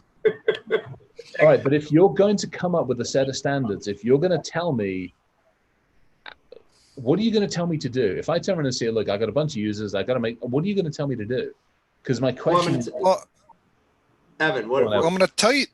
Well, I was going to say, I'll be transparent with you. Yeah. I'll tell you, as technology evolves, as time changes, there we go. The things will change. So I told you a 7-character password was good because it was at that time. Now it's a 20-character password, and now it's multi-factor authentication, and now Office 365 MFA just got, so now everything else. Yeah. You know, it's as long as we build that in. To me, it's you're right. You're right. Every single fucking customer goes, tell me what to do. Every single. I want to tell them. I want to tell them. They want a checklist. Give me a checklist. I'm in my business to make cookies. I get that I got to do the security thing. Fine. I accept that. Just like I accepted the fire marshal saying I needed these many sprinklers and this much distance between this and this. Like, just like I accepted the building inspector that came in and denied me 3 times because the floor tile wasn't at the right angle. I don't know anything about any of that, and I don't even care. I want to make cookies. I do whatever I need to do, but for God's sakes, tell me what I need to do. And we've failed them time and time again, because if we do tell them, we make some fucking promise that can never be kept. We're like, oh, well, absolutely. Purple is the blinky light of safety. Gross. Don't fuck the 2020's blinky light, yeah. Orange blinky light, ooh, that's how you get ransomware. Orange blinky lights will give you ransomware. Purple blinky lights will keep you safe. Instead of you're on a continual journey. Yeah. And conditions and atmospheres can change, and therefore you have to be ready to pivot and adjust, and you got to keep up. I just gave a talk today. I was talking to my one of my clients doing my CISO call, and they're like, well, we did all the traffic capture you asked us to do.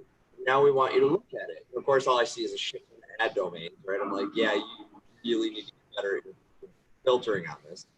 But I said, what's the machine's purpose? What does it do? Well, it does this. Okay, so if it does that, should it be doing anything else? Well, no. Okay, now you have your answer what to block. Right? They didn't even think to before they got me on the call to tell them what to block. They didn't even ask themselves the question, what should this machine be doing normally? Right? Because what's our game? Our game is to catch the abnormal. That is what every security monitoring tool exists for, is to detect deviation. I got that bit. Again, you're fading a little bit, just a heads up. Oh, apparently Joe's playing a fucking bingo game with us, so we need to go through. Have we mentioned AI or heuristics or machine learning or intelligent machines yet? We have not. If we can get another. Joe's playing bingo cards with us. That's freaking awesome. I love it. Well, I don't know. A lot of this stuff is just piling on more shit, right? You're piling on more shit on top of more shit on top of more shit. At what point do you actually take some time to focus on the basics, the fundamentals? It's like building a house. If you don't have a good foundation, it doesn't matter what you keep piling on top of it. Okay. Something insecure at the core will always be insecure. Right. Okay. So again, I'm going back to my history lesson. 11,500 years ago, they started off with nothing more than earthenware wall. That's what they started with. Then you fast forward a little bit. We go back to Jericho. Oh, the wall. Jericho. Yeah. Yeah. And so you still need the wall. Yeah. Absolutely. But what I'm saying is you need other things. What I'm saying is they figured out that a strong foundation was necessary. So again, back to the basics. They figured out that a strong foundation, that the basics were necessary, and they figured it out through trial and error. Jericho is the perfect fucking example of that. You excavate old Jericho from like 9,500 BC. You excavate that. It was earthenware with a whole bunch of other shit and some rocks. Now you go fast forward actually to where the Bible thinks that Jericho was hanging out. that was a foundation. That was actually bricks, not bricks. That was rocks, but cut down rocks. So they figured out what they had to do to move from that to do something more effective. Right. So what's the foundation of a security? What's the foundation of a security program? It's the basics. I think it's back to the basics. It's the education. Right, but it's not a wall. It's not that same thing. It's not a wall. It's not the firewall. Right. It's not just the perimeter. It's not just the delineation of the border. I need governance. Who's responsible for what? If you have no accountability, who cares if you have a wall? And then I also need to have asset management. What things am I trying to protect? Where are those things? Some of my things are outside the wall. Some other things are inside the wall. But I've got multiple walls. So you go back to the village. I knew that the stuff I cared about was in here. And if I had to bring shit in because the barbarians were coming, I brought in enough cows to protect me. I brought in the villagers who were doing the farming. I brought the people in, and I did what I needed to do to hunker down. We haven't got the basics. We haven't got the fundamentals. We almost, to your point, we need a kit. We need a simple fucking kit that we can hand to when you form a company, you got a company's house in whatever state you're in, and they're like, hi, give us your $25 and you'll form a company. Great. You know what? Give us $27, and for $2, we're going to hand you a shit ton, not a shit ton load, a simple key. Here's the fucking things you need to do to protect your company effectively.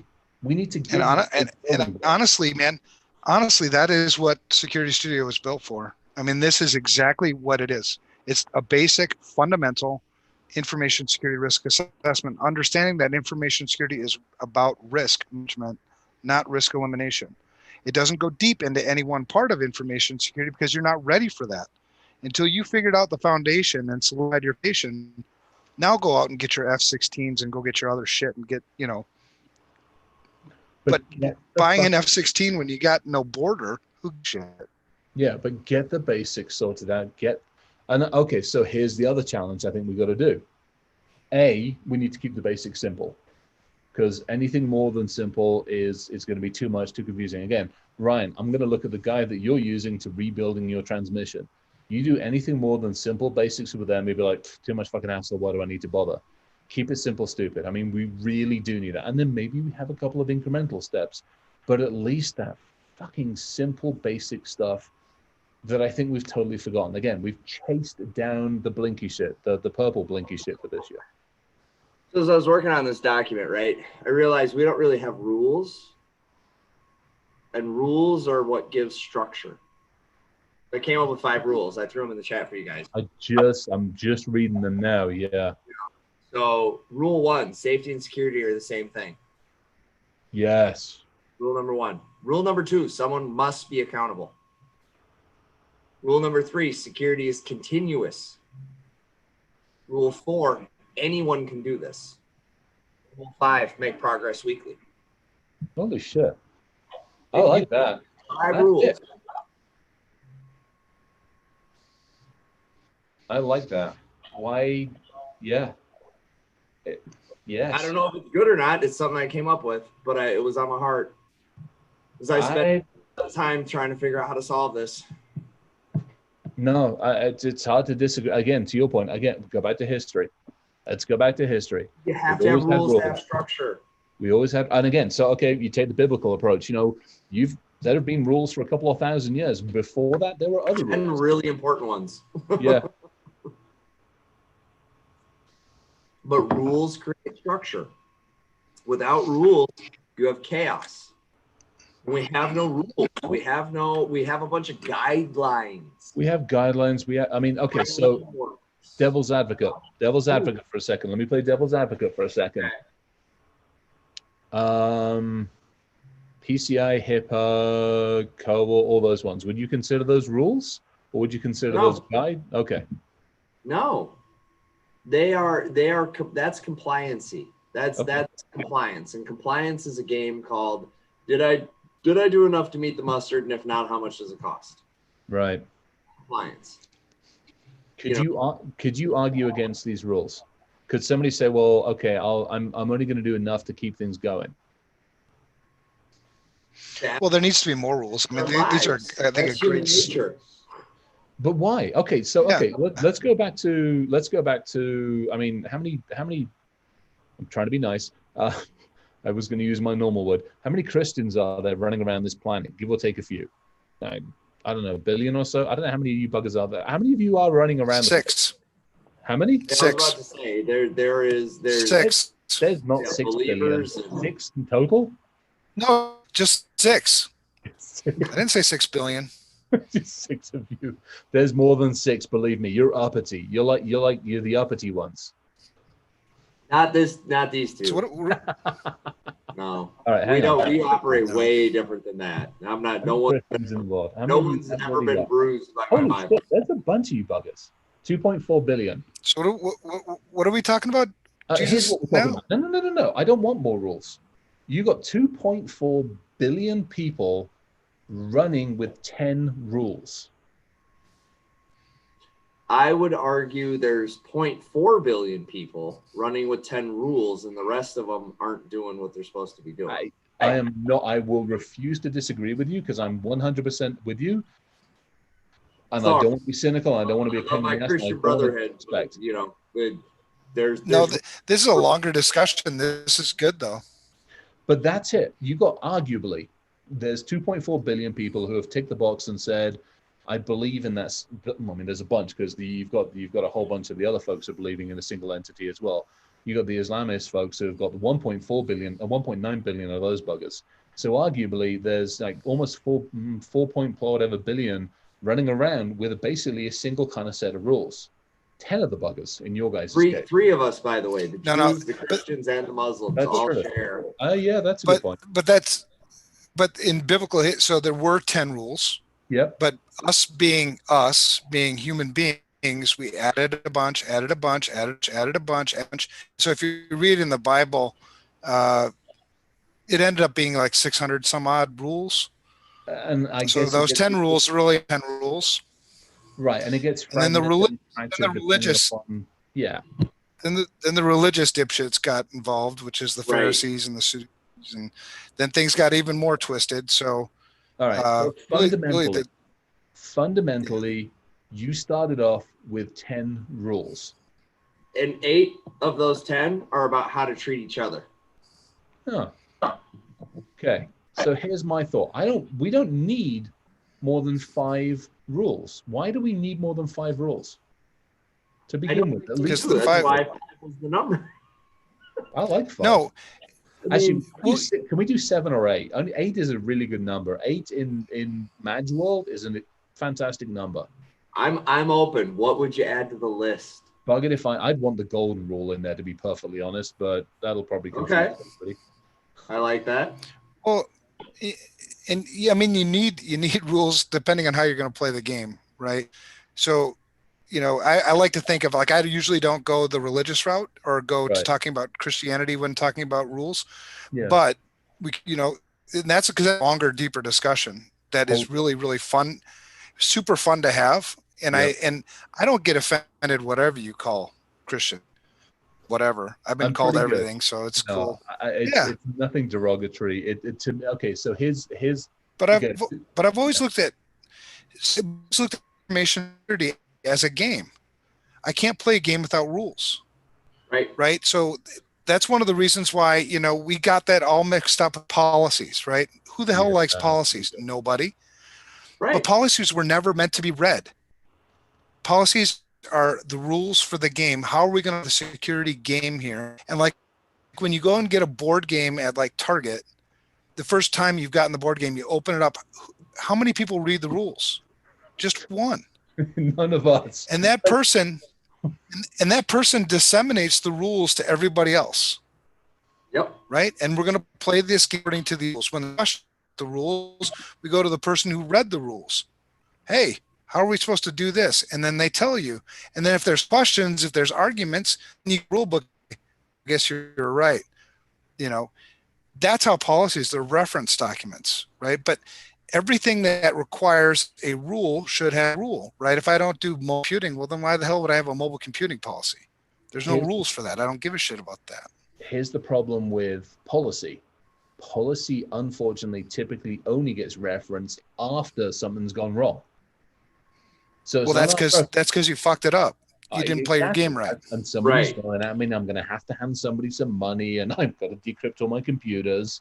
And hey, I got to do this thing. Oh, okay, yeah, let's take a look at it. What's the bare minimum I need to do? Right. So you didn't play the game according to the rules. And if you're not going to play the game according to the rules, good luck with accountability. So bringing it full circle on accountability, there is none. There's no rules. Who the fuck cares? Okay, so we go back to history. I think history, I mean, you guys have got the cheat sheet in front of you. I would argue, rightly or wrongly, almost every single one of those, there was accountability. Almost every single one, there was always accountability. There was always somebody at the head, or somebody yelling charge, or somebody was the one that was enforcing the rules or dictating policy. I think that's, unless I'm missing something, the only one is probably Hal, but at that point, Hal's got the rule book, and God only knows what the hell it is, let's face it. Apart from us, 2000, I think we're the ones that are screwed up. Well, it is us.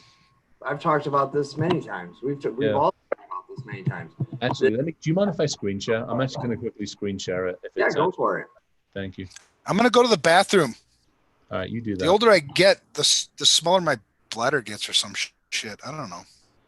No, it's the larger your prostate gets. Go see your doctor. That's dumb. No, don't stop that. I don't want to go see them. Be nice, and I'll know exactly where you're staying. I'm going to come down there. I know you are, because come noon tomorrow, if my transmission isn't fixed, you're coming to pick up my wife and dog and take them home. Oh no! Is it you have just those two with you? That's it. That's it. I told you, seriously, if by noon tomorrow that's gone wrong, I will come out there and pick them up. They can come hang out, and you turn up with the RV whenever you turn up with the RV.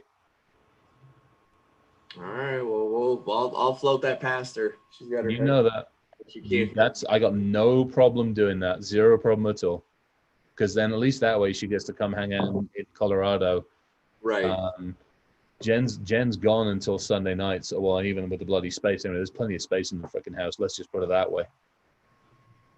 Well, man, you're a blessing, and I appreciate you. And I will get there, because at this point, somebody asked me that. So I was talking to Evan, and he's like, "Do I need to come get you?" And I said, "I have not gone through this much hell.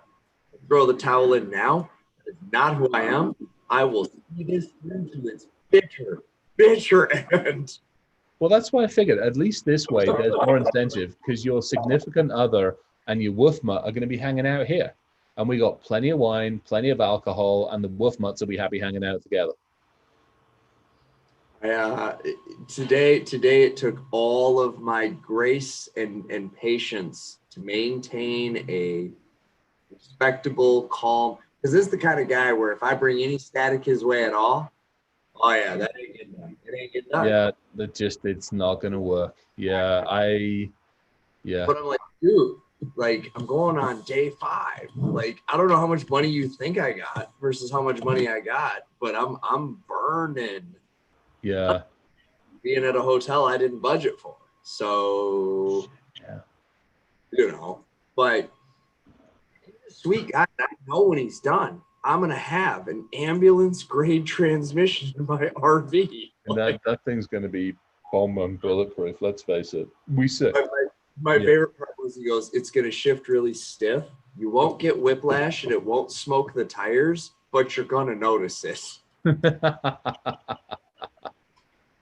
All right, I'm going to close down the, unless is everybody reading the darn thing, or what's going on? I'm not sure. People, you should be reading this. This is fascinating stuff. Chris, you gotta publish this out somehow, some way for people. This is good stuff. Yeah, I want to talk about that. I'm still trying to figure out what to do with it. I got to be honest. We'll have that as a separate conversation. All right. When you get here. And I will get there. Speaking of conversations, we will have a conversation about other things as well when you get here, if you don't mind. Yeah, of course. Absolutely. Whatever you want to chat about, my friend. Just some good thoughts, some interesting thoughts. All right, so I'm actually going to close this down because I figured everybody's probably seen it. Do we have Evan back, or has he still got cat? He's got cat pictures. No, he's still doing things. Yeah, this was fun. You know what I loved about putting this together is it made me focus. It made me actually do research, and it was actually cool because what I ended up doing was looking obviously at the historic side of it. And the MITRE thing was really about reading, but a bit small. Get a bigger freaking screen. Nah. No, it probably is small. I'll apologize in advance. I promise I'll put it somewhere where we can all get it somehow or other. But what was interesting, I actually started to build the slides out first. I was building the slides and I was getting lost. They were kicking my ass. I'm like, okay, I need to take a step back and I need to organize it and I need to actually figure out how to make sense of all of this. And so I started to put this together and I'm like, okay, key focus is what do we take away from this? And then it's like the why do we care? You know, what is the history of this civilization? Why do we care about it in our world? Not as general humans, but in our world. And then the what did it teach us was actually really interesting. The MITRE thing I put in there for two reasons. One, because obviously the Semperis tie in with MITRE, but also for me, it was, I wanted to tie it to something that we actually understand today. And it was kind of cool going, okay, well, if I look at all of these, what tactics within MITRE did they actually use effectively? How does this tie into Semperis was an interesting one. It's kind of fun putting that together because, you know, again, it was doing it on behalf of Semperis. So I'm like, okay, I've got to tie shit in somehow or other. They're being nice to me. And anything else was just fun. It was just like trying to put in there for fun. No, and I, you know, I'm a huge history guy. I love history. I was talking to Evan about this. Nobody will ever go to museums with them. So no. Yeah, so we were talking about maybe doing like a dude's trip and going and hitting some museums because he's like, well, nobody likes to go because I read all the stuff. I'm like, me too. Have you done the Natural History Museum in Chicago and like the Modern Museum? Oh yeah, hours wandering around. Smithsonian out in DC. Yep, DC, New York. Some of the stuff in New York is and again UK. Yeah, I'm fortunate again with London going into like the British Natural History Museum and the art and all that. Yeah, I don't know, Lucas, how the hell you even know where this place in the world is, because I've talked to people from Iowa, been here 25 years, and they said, "Where are you?" I said, "Jose." They said, "Where in the hell is that?" So Lucas is asking me about the fried chicken place, and the answer to your question, Lucas, is the fried chicken place is closed. Yes, you broke up. I missed you. What was it? Was it good or bad? You broke up. No, it's closed for the season. Oh no! And everything is a 30-minute walk. Oh, jeez. No vehicle, so it's a half-hour walk to get into town. That's all right. I need it anyways. I'm middle-aged now, so they tell me I got to walk more. Jen and I were talking about in the RV putting in some kind of like scooter or something, like a fold-up one that we can just chuck in under one of the end things. You're not old enough to ride a Rascal yet. You're not old enough to ride. No. Do you remember when they first brought those into like DEF CON and it was Army Trained? Army Trained was running around in one of those. We rented the freaking thing for the week or something, and then they decorated them the following year. It was absolutely fantastic. Oh my gosh, you're looking all semi-official and we know that's not your neck of the woods, let's face it. That's some kind of fancy boardroom. Yeah, way too civilized. You're on mute, or your cornfield lost its game. No, I made some money while I was gone. Did some work around the house. Good. I like the make the money is good. I like to make the money thing. This helps. Yeah. I need to make it the money. Yeah, I gotta figure that one out too. Yeah, you got to pay for a new tranny. We got to figure that out. Yeah, I got to make it the money. I got to pay for more than a new tranny. I've been bleeding cash on dining out that I didn't plan on, and you know how these things.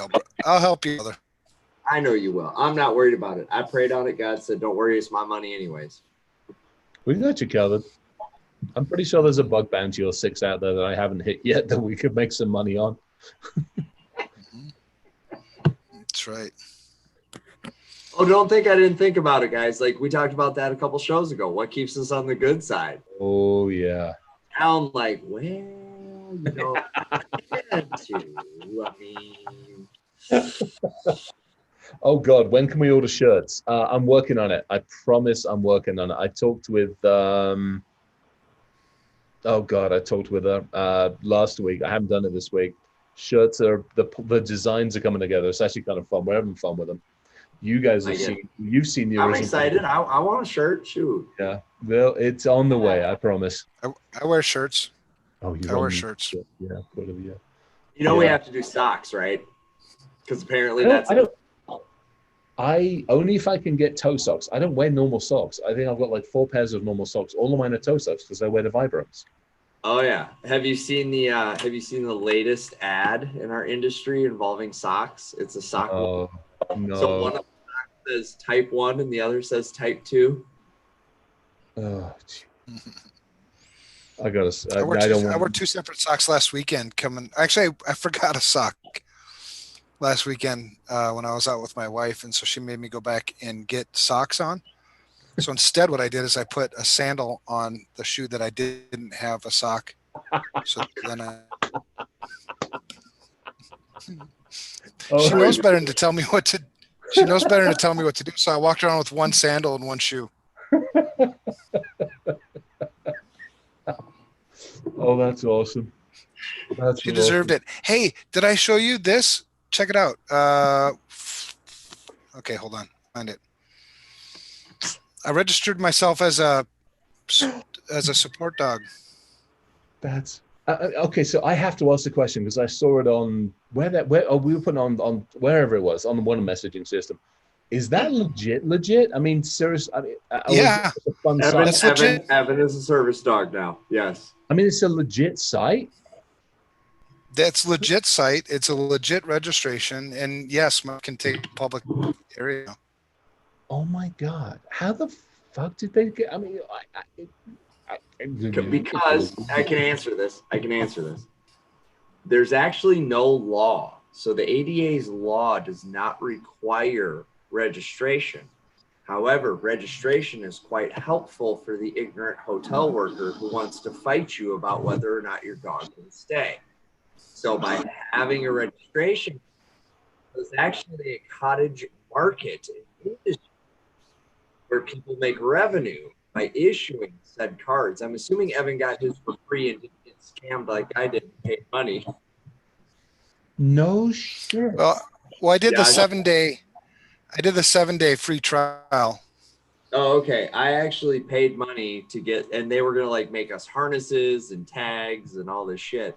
But I could have gotten that too. Oh my God. We dug a little deeper, and we found out that the ADA does not require registration or anything. Basically, all you have to do is say it's a service dog. I thought you had to. I mean, I'm serious. I thought there was like a legitimate fucking validation process. Because when I saw this, I mean, I saw Evans. I mean, you sent it the other day on whatever channel it was, and I'm like, what the fuck? This is hilarious. But for me, it was. I'm like, oh, you know, I've got card scanners. I use them for a variety of different reasons. Most of them to break into places, and I'm like, oh, he's used one of the bits of software and just had fun with it. But no, this is like legit. Yeah. Get the fuck out of here. It's legit. This is taking social engineering to a whole nother level. Oh my God. You've got to be the first person. I can't think of anybody else. Just get the fuck out of here. I can register you too, Chris. Do you want to be registered? Please, yeah, honestly, please do. Seriously. What dog would be? Great Dane. I want to. Oh, what breed of dog? Scott. Highland Terrier. Scottish Terrier. Scottish Terrier. Highland Terrier. All right. Tenacious. So you are from the Highlands. In your inbox. This actually came up the other day. We were talking, Evan, who were we talking with?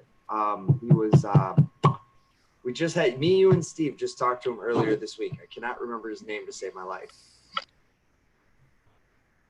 I can't remember yet, man. Yeah, he's one of the originators. Either way. Originators of what? Oh, shit. Yeah, hold on. Yeah, you know what I'm talking about. I know. Yeah, I'll find it. Hold on. You keep talking, and then I'll get it too. So anyways, Chris, we're talking to this guy. Evan will find his name. And he knows of you, and he says, you know, I've been looking at his kilt, and I can't figure out if he's a Highlander or a Lowlander. He's like, I don't know. I don't know if he's is he native Scot? Was he Neil O'Farrell? Oh yeah, okay, yeah, I know how he's asking. Yeah, it's simple. It's all to do with Culloden. It's all to do with Culloden. Which motherfucking side were you on? Were you on the Scottish side, or did you side with the English? At which point your fucking ass needs to be taken out and dropped into the Mariana Trench with concrete. Let's make an introduction. Yeah. Yeah, so apparently he was scoping your kilt, trying to figure out your clan. Well, because most of the time, so most of the kilts I wear are utility kilts, because I am buggered if I'm wearing, like, the official one is 7.5, 8 yards of sodding expensive material. I mean, that kilt is 1,000, 1,500 US. I'm not wearing that, especially around the Slaughbury dogs. Buggered that for a game of soldiers. Right. Utility kilts, so whenever I'm doing something, utility kilts typically at one. Now, this tartan, this is Green Bay Packers tartan that I'm wearing now. I mean, that's actually, no, I'm not wearing that at the moment. I'm wearing something else. But yeah, no, the normal tartan, I mean, yeah, we'll have to have that conversation with him. I'm going to make the introduction. And that goes back to what I was talking about earlier. People are tribal. Yes. To this day, the difference is no longer do I find tribes that are like me in physical appearance or proximity or community. I find my digital doppelganger. And I go, hey, into the camera. Huh? Oh, me? So Chris, look into the camera. Yeah. Do you want a better background? Do you want like a neutral background? No, that's me. I'll be right back, gentlemen. All right, there we go. That's good. So when you talk to Neil, tell him that that when Culloden was over, we lost the clan seat. Let's put it that way. So we were on the right side of the fucking battle. Yeah. Yeah, he started talking all kinds of stuff that, we're not from that part of the world. So I didn't know what the hell he was talking about. I was like, I don't know, man. I'll ask him.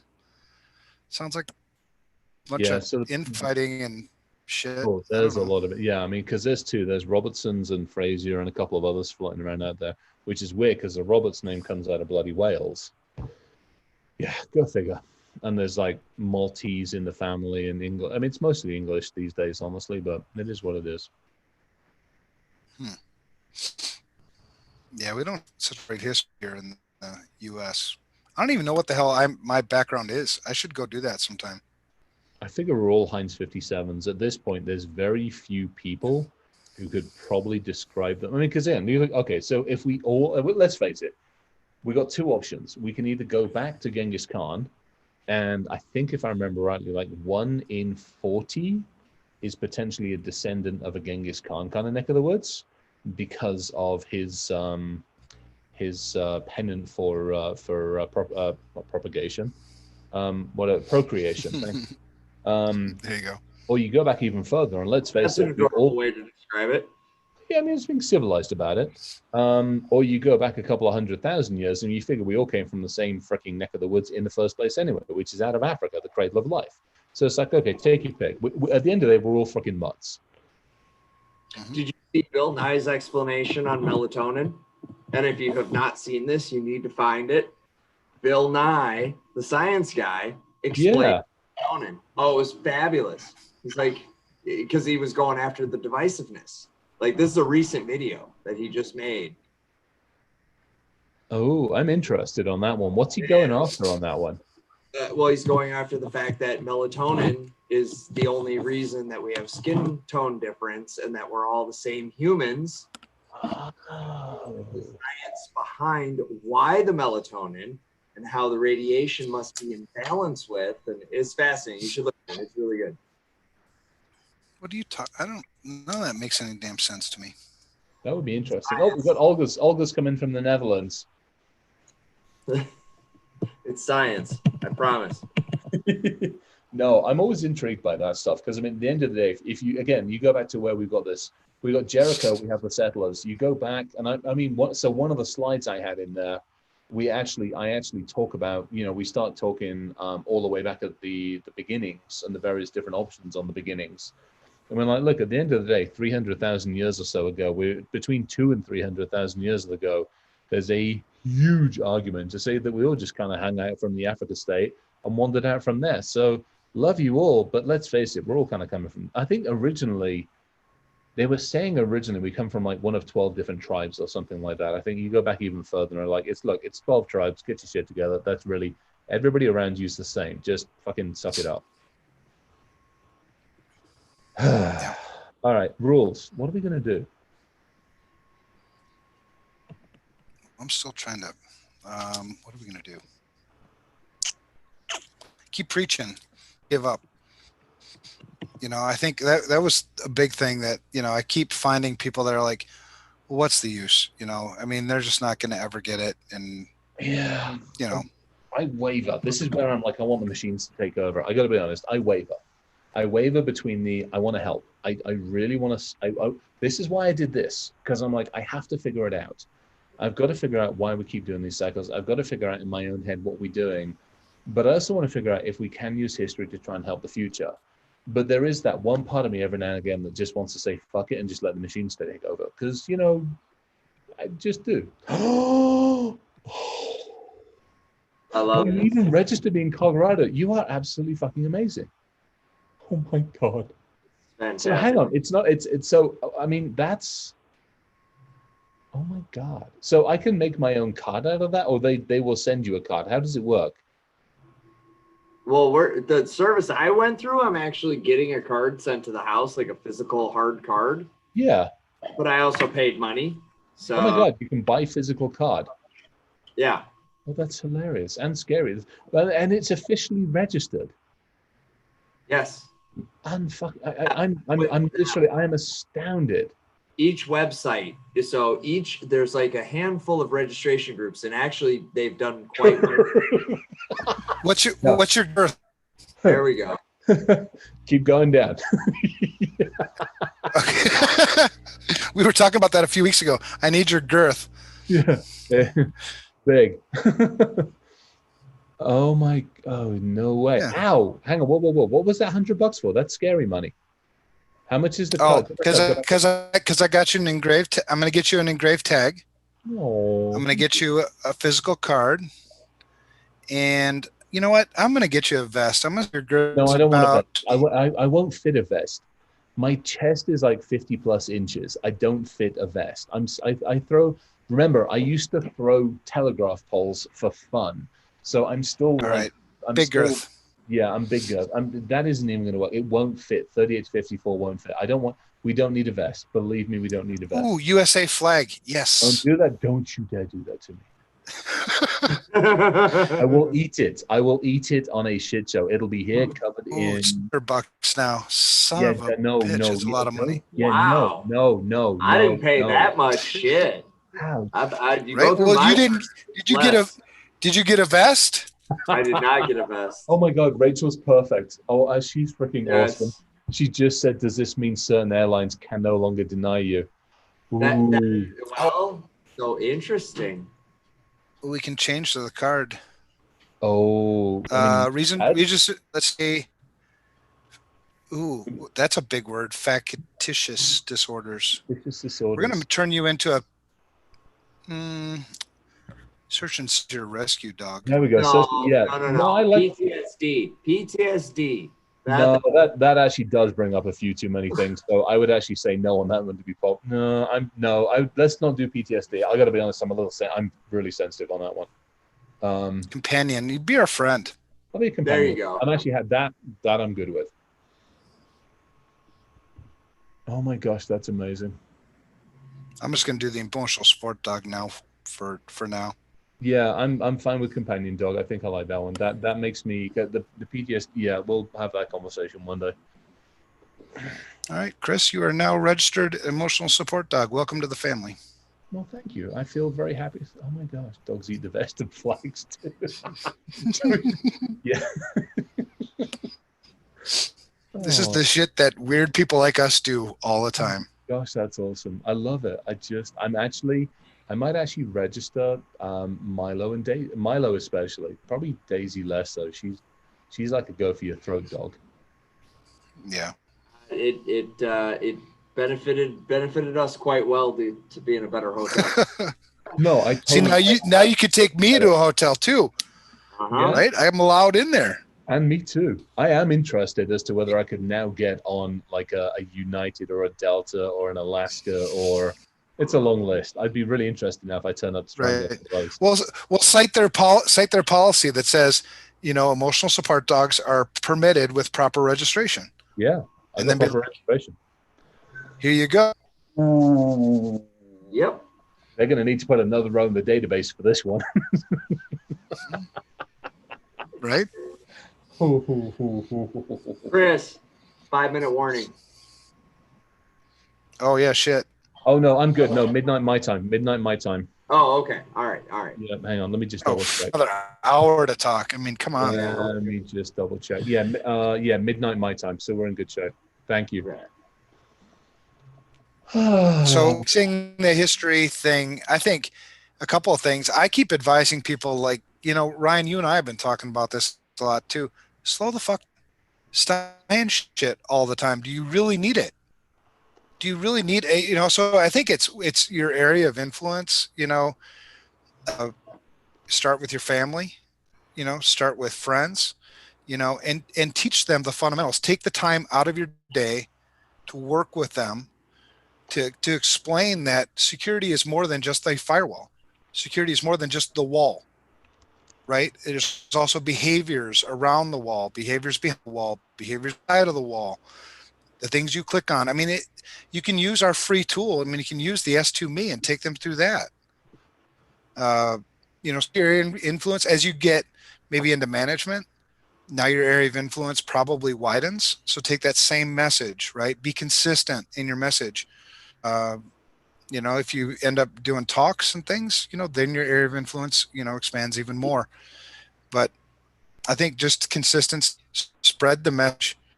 If you see somebody counter to the message, somebody who is just giving you shitty advice, telling you to buy the blinky lights before you got the foundation, call it out.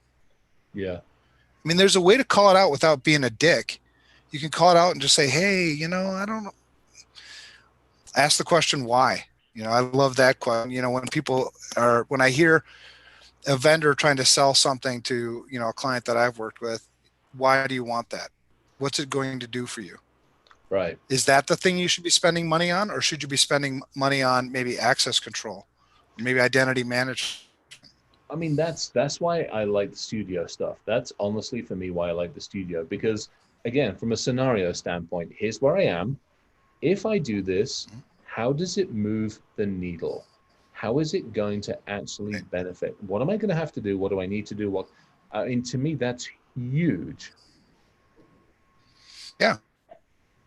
Yeah. And that's what we're trying to do. I mean, truly it's, for us, it's always mission before money, right? We are crazy enough to actually believe that we influence this. We are crazy enough to believe that we can learn from, the mistakes of our own mistakes of the past. I mean, how many times have I don't even want to tell you how many times I've taken shit down when I shouldn't have taken shit down, or I've done things that I shouldn't have done. But instead of, let's learn from that stuff. I don't know. And I think so many times too, we treat people like they're inferior, talk like, just really mind your tone. You know what I mean? Mind. No, don't be an asshole. It helps. I mean, the ones I'm usually an asshole with are the people in our industry.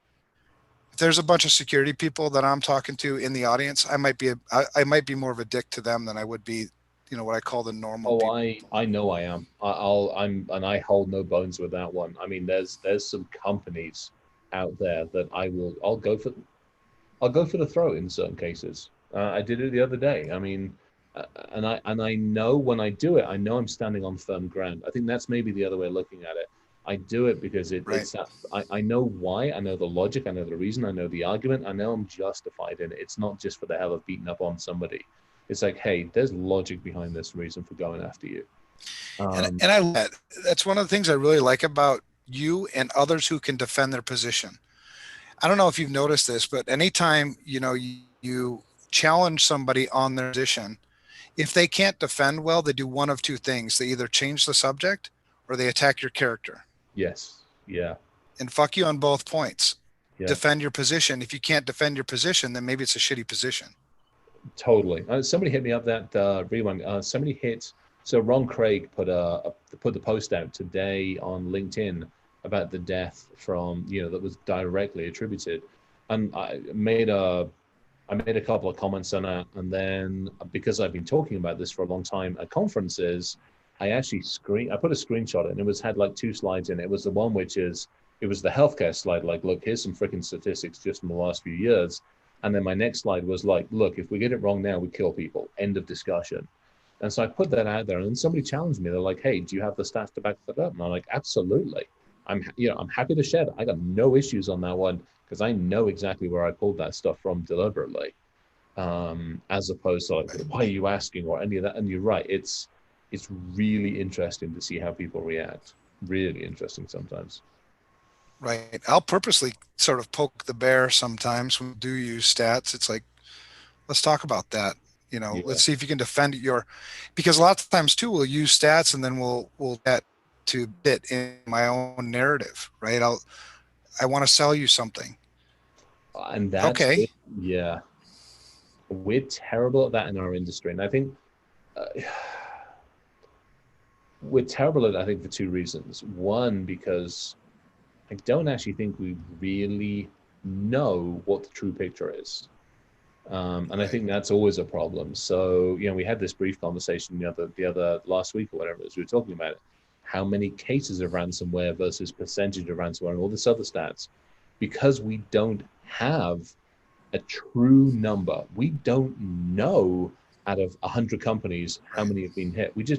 We have, stuff that Darktrace has seen and stuff that Verizon's seen and stuff that Cloudflare's seen and CloudStrike. We have all these stuff the FBI knows about and Ponemon knows about. And we do this. And honestly, the best I ever do is try and take as many of those as I possibly can together and go, look, I got the highs, I got the lows. I'm picking something for the most part in the middle because I know I can defend up and down. It's like we did with the breach. I still stick with it's the 197 plus days because I know that's what the feds are thinking. I know that's what Ponemon's going. But I also know that there's stats out there that say you can detect a breach within 100 days. And there's Yahoo, which means you can detect a breach after 3 years. So somewhere in there is the immutable truth, if only we had a full picture. Well, and that, and I wrote a post maybe a couple of weeks ago about facts and opinions. And a lot of times I'll put an asterisk by it. This is what the study says. And based on my own experience, it seems to be in range. However, who knows? I'm truly. Yeah. It's the same thing. I think it's okay. Yeah. To me, it's that same thing. It's like the average cost per, whatever it is, the cost of a breach, that average cost of a breach is like 4 million. Well, you can't go to a small to medium business and go, oh my God, it's going to cost you 4 million if you get bollocks, is it?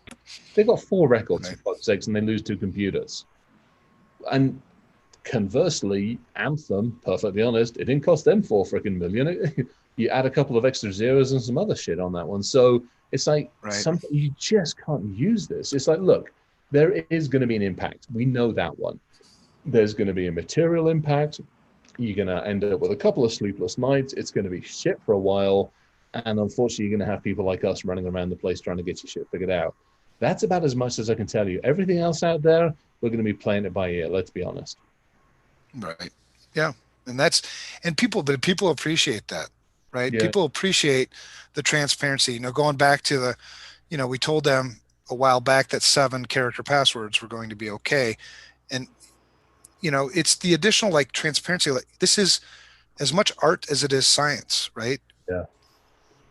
Joe said it perfectly. I'm actually just saying that. Joe's like, he just said your mileage may vary. And I'm like, 100% right. And it's totally true. I do admit, I wish we had a better handle on it, because I think at that point in time, there would be so much less ambiguity. What we wouldn't have would be half the industry using it as FUD and taking the extreme of it and going, oh, it's going to cost you 4 million, you get your ass breached, and using that as a FUD number. We wouldn't have it's going to cost 10,000 per record or 1,000 per record. We wouldn't have that FUD. We'd actually have a fucking stake in the ground that said, look, we know what it is. Sucks, but we know what it is. Right. I wish we had that. I really do. I don't think we'll ever get there because... Well, I do. I absolutely think we get there. Yeah, because what we need is legislation that requires disclosure. GDPR? Okay, so Europe has that. And the problem is they've got so many freaking disclosures. They actually have data. Yeah. I get that they can't react or respond right now. Right. Well, and every state in our country has legislation for disclosure. But yes, but that data is not aggregated. That data is not centralized. That data is not easily. And we talked about this last week. HIPAA requires disclosure. Yep. But how many times have I done an incident response where it should have been disclosed and it never was? Well, and that goes back to what we heard about 2023, right? That goes back to there does need to be a legal. What?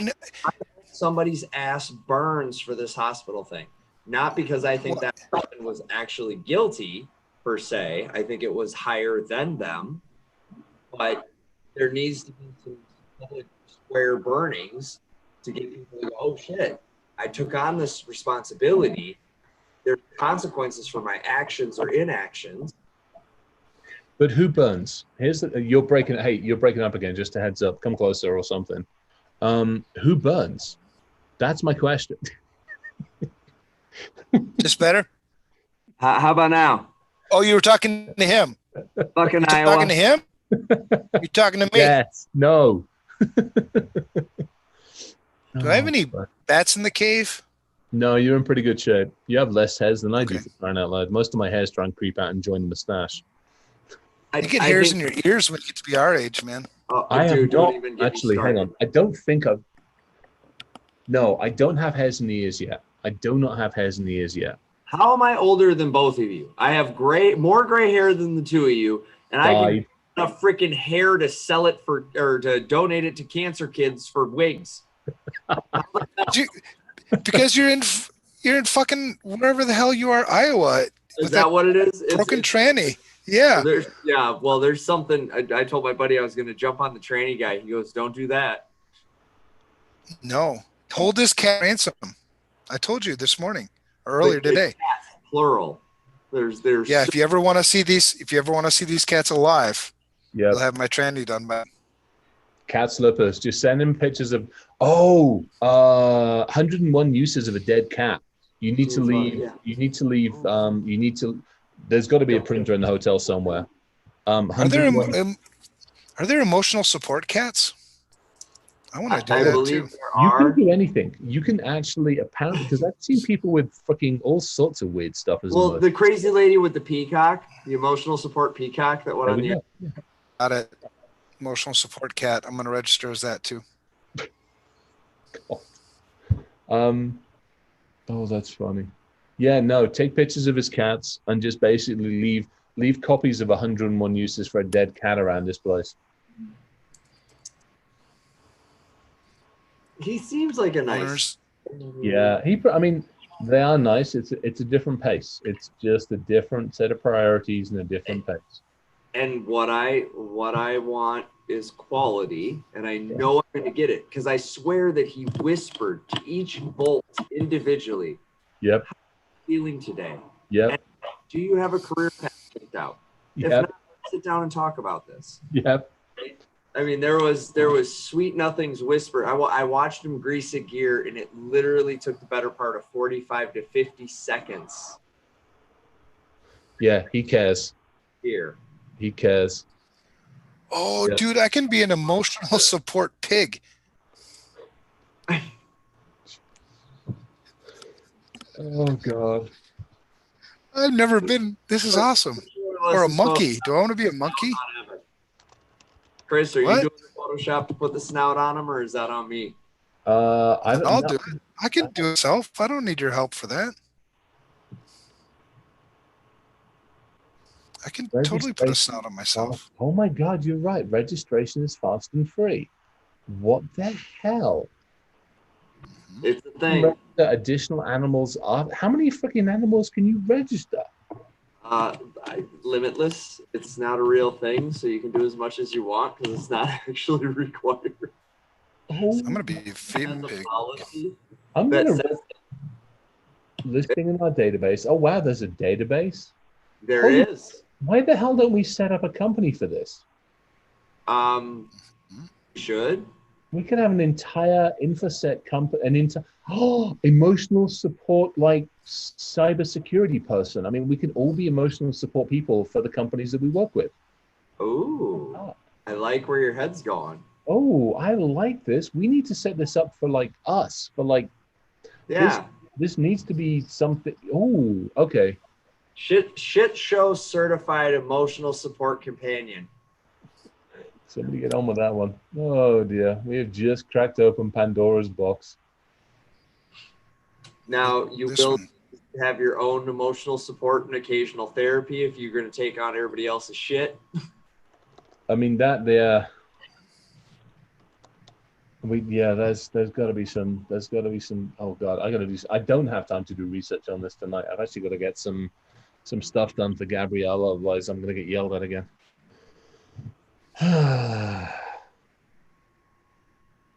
All right, we should probably close this down soonish, given it's some point. We are losing. Rachel's actually. Rachel. Yeah, it is getting on to be that time. Oh, this one's $80. Yeah, this one's more expensive. I got this one's. What do we got? I can get an unlimited VIP package for $69.95. Ooh, VIP. Yeah, I got VIP package. You know what that stands for? That's very important person. That's what you want to be. No. It's very important pet. Pet, yeah. I got a unlimited lifetime winning kit. I get a premier kit for 50 odd bucks. Holy shit. See, I'm just an ordinary P. Lucas, why are you giving up my XYs, man? What are you doing here? All right. We need to concentrate on this at some point in time. We should probably wrap up the shit show and then register. Lucas is doxing me on the chat here. What's going on? That's right. You'll be gone soon enough. Oh. And you're armed, so whatever. This is true. Mr. Smith and Mr. Wesson and their good friend Hornady Shredder. Yeah, there we go. That works nicely. We'll have that conversation one day. All right. Okay, so we got history. We've got some rules. I love the rules. Okay, Ryan, what are your plans? What did I rewind engage brain? What are the plans with those rules? So they're going to be included in this document that I'm putting together, and I put also in the chat to you guys the top 5 things you can do for free. Okay. The idea is I'm going to put this out as a blog post. Yep. I'm going to add a little color around it, put some more framing. But basically, if you just do these 10, so here's the 5 rules to guide you, and here's the 5 activities to do. You'll be making real progress. You'll actually do more for your security program by these 5 simple things than all the money you could spend. That because it really, if you look at what I put there, it's culture stuff. It's it's foundations, it's fundamentals, it's asset inventory. Make a list. Make a freaking list and keep it up to date. Simple stuff. Simple stuff. How many companies have we gone into over our career that don't even have that going on? Big corporations. Most. Money falling from the sky. They couldn't tell you to save their life in accurate inventory of what they have. So, it's kind of around that idea of giving more help, because people keep asking, tell me. Well, I'm going to be brave enough to step out there and go, here, this. Yeah. Where are you going to post it? You sticking it on? Where are you sticking it on? FRs and security? What I'll probably do is once the document's wrapped up, I'll publish it on the Security Studio site as a Security Studio artifact. Okay. I will use social media to promote that resource. Yeah, please do. And anything we put up, just so y'all know, we don't make you go through a registration wall because we don't suck. Pissed me off again the other day. So that's what I'm freaking a TiVo puts out, and I love Tony, and unfortunately, he's not the one that makes the decision. Some other people are, but it just pissed me off again. I'm like, they had a really good report all about deception and how arguably it's actually reducing some of the mean time to recovery, all that stuff. Sitting behind a freaking register wall. I'm like, get the fuck out of here. So we don't do that because that's not how you fix it. You don't fix an industry by putting up fucking barriers to help. Right, exactly. So, but that's where I'm going to do it. I'm going to publish it there. And then, I'll put it out on social media. Feel free to share. I'm going to add to this. This is kind of the opener, if you will, the kind of getting started, set the baseline. Yeah. And then I'm going to add resources. So I actually link to some open source stuff, some of the free, freemium, freeware. Yep. So that they have a starting position. And if you look at number five is find a security friend on social media. Right. Simple stuff. A lot of people need that guidance. I need the trustworthy person. Okay, fine. I did my part. Now I'm looking at Norton, and I've got AVS or AVG, and I'm looking at PCmatic. Well, which one am I choosing? Yeah. Right? Well, I'm a fan of PCmatic, so that's what I tell you to choose. Yep. But they need somebody to tell them, hey, okay, I've got three options in front of me. They're all about $4 to $5 apart from each other. Yep. They all seem to say they do the same thing. Yep. Yeah. But, help me validate my decision, basically. Yeah. Exactly. And so people need that. And I know there's enough of us on the InfoSec Twitter community to support that. Yeah. Well, maybe there's even a database that grows out of that community knowledge that becomes kind of the approved resource pool. I don't know. So anyways, that's what I'm doing with it. I like it. Make it happen, please. Yeah, like seriously, I would love to see this and go, okay, link to it on LinkedIn, all that kind of good stupidity. It's serious, especially the rules. To me, the rules, it's like, come on, this is simple shit. 2.4 billion of you started living your lives with 10 simple rules. Guess what? We got a couple of InfoSec ones. End of discussion. Yeah, it's not that freaking hard. So cool. Good shit, guys. Very cool. Yeah. Good work. This was a fantastic set of conversations tonight. Thank you very, very, very much. Yeah, same goes, man. Great work on that, on the history. I mean, when I opened that up, I was like, damn, that was a hell of a lot of work. But I love the way your mind thinks, because you have so many good points about, why do we keep repeating this shit? Why haven't we learned this shit? Why haven't we evolved? So it was a great discussion for me too. I wasn't sure where it was going to go, but just like every shit show we do, man, it's like, fucking love it. So thanks so much. Yeah. Thank you very much, guys. Thank you for everybody listening. Hugely, hugely appreciated as always. Yeah, we'll catch up with everybody at some point. Definitely. It's so awesome to see AP and a couple of the new folks on it. I totally love it. It really makes me happy. That's great. Once again, guys, an awesome Thursday night. Chris, I will see your mug. Yeah. In 3 noon tomorrow. I want some kind of like, hey, come get us, or we're on the way. One or the other. That's all. I don't know other decision. Either come get us or we're on the way. Deal? Deal. All right. Okay, guys. Love you guys. Love you guys.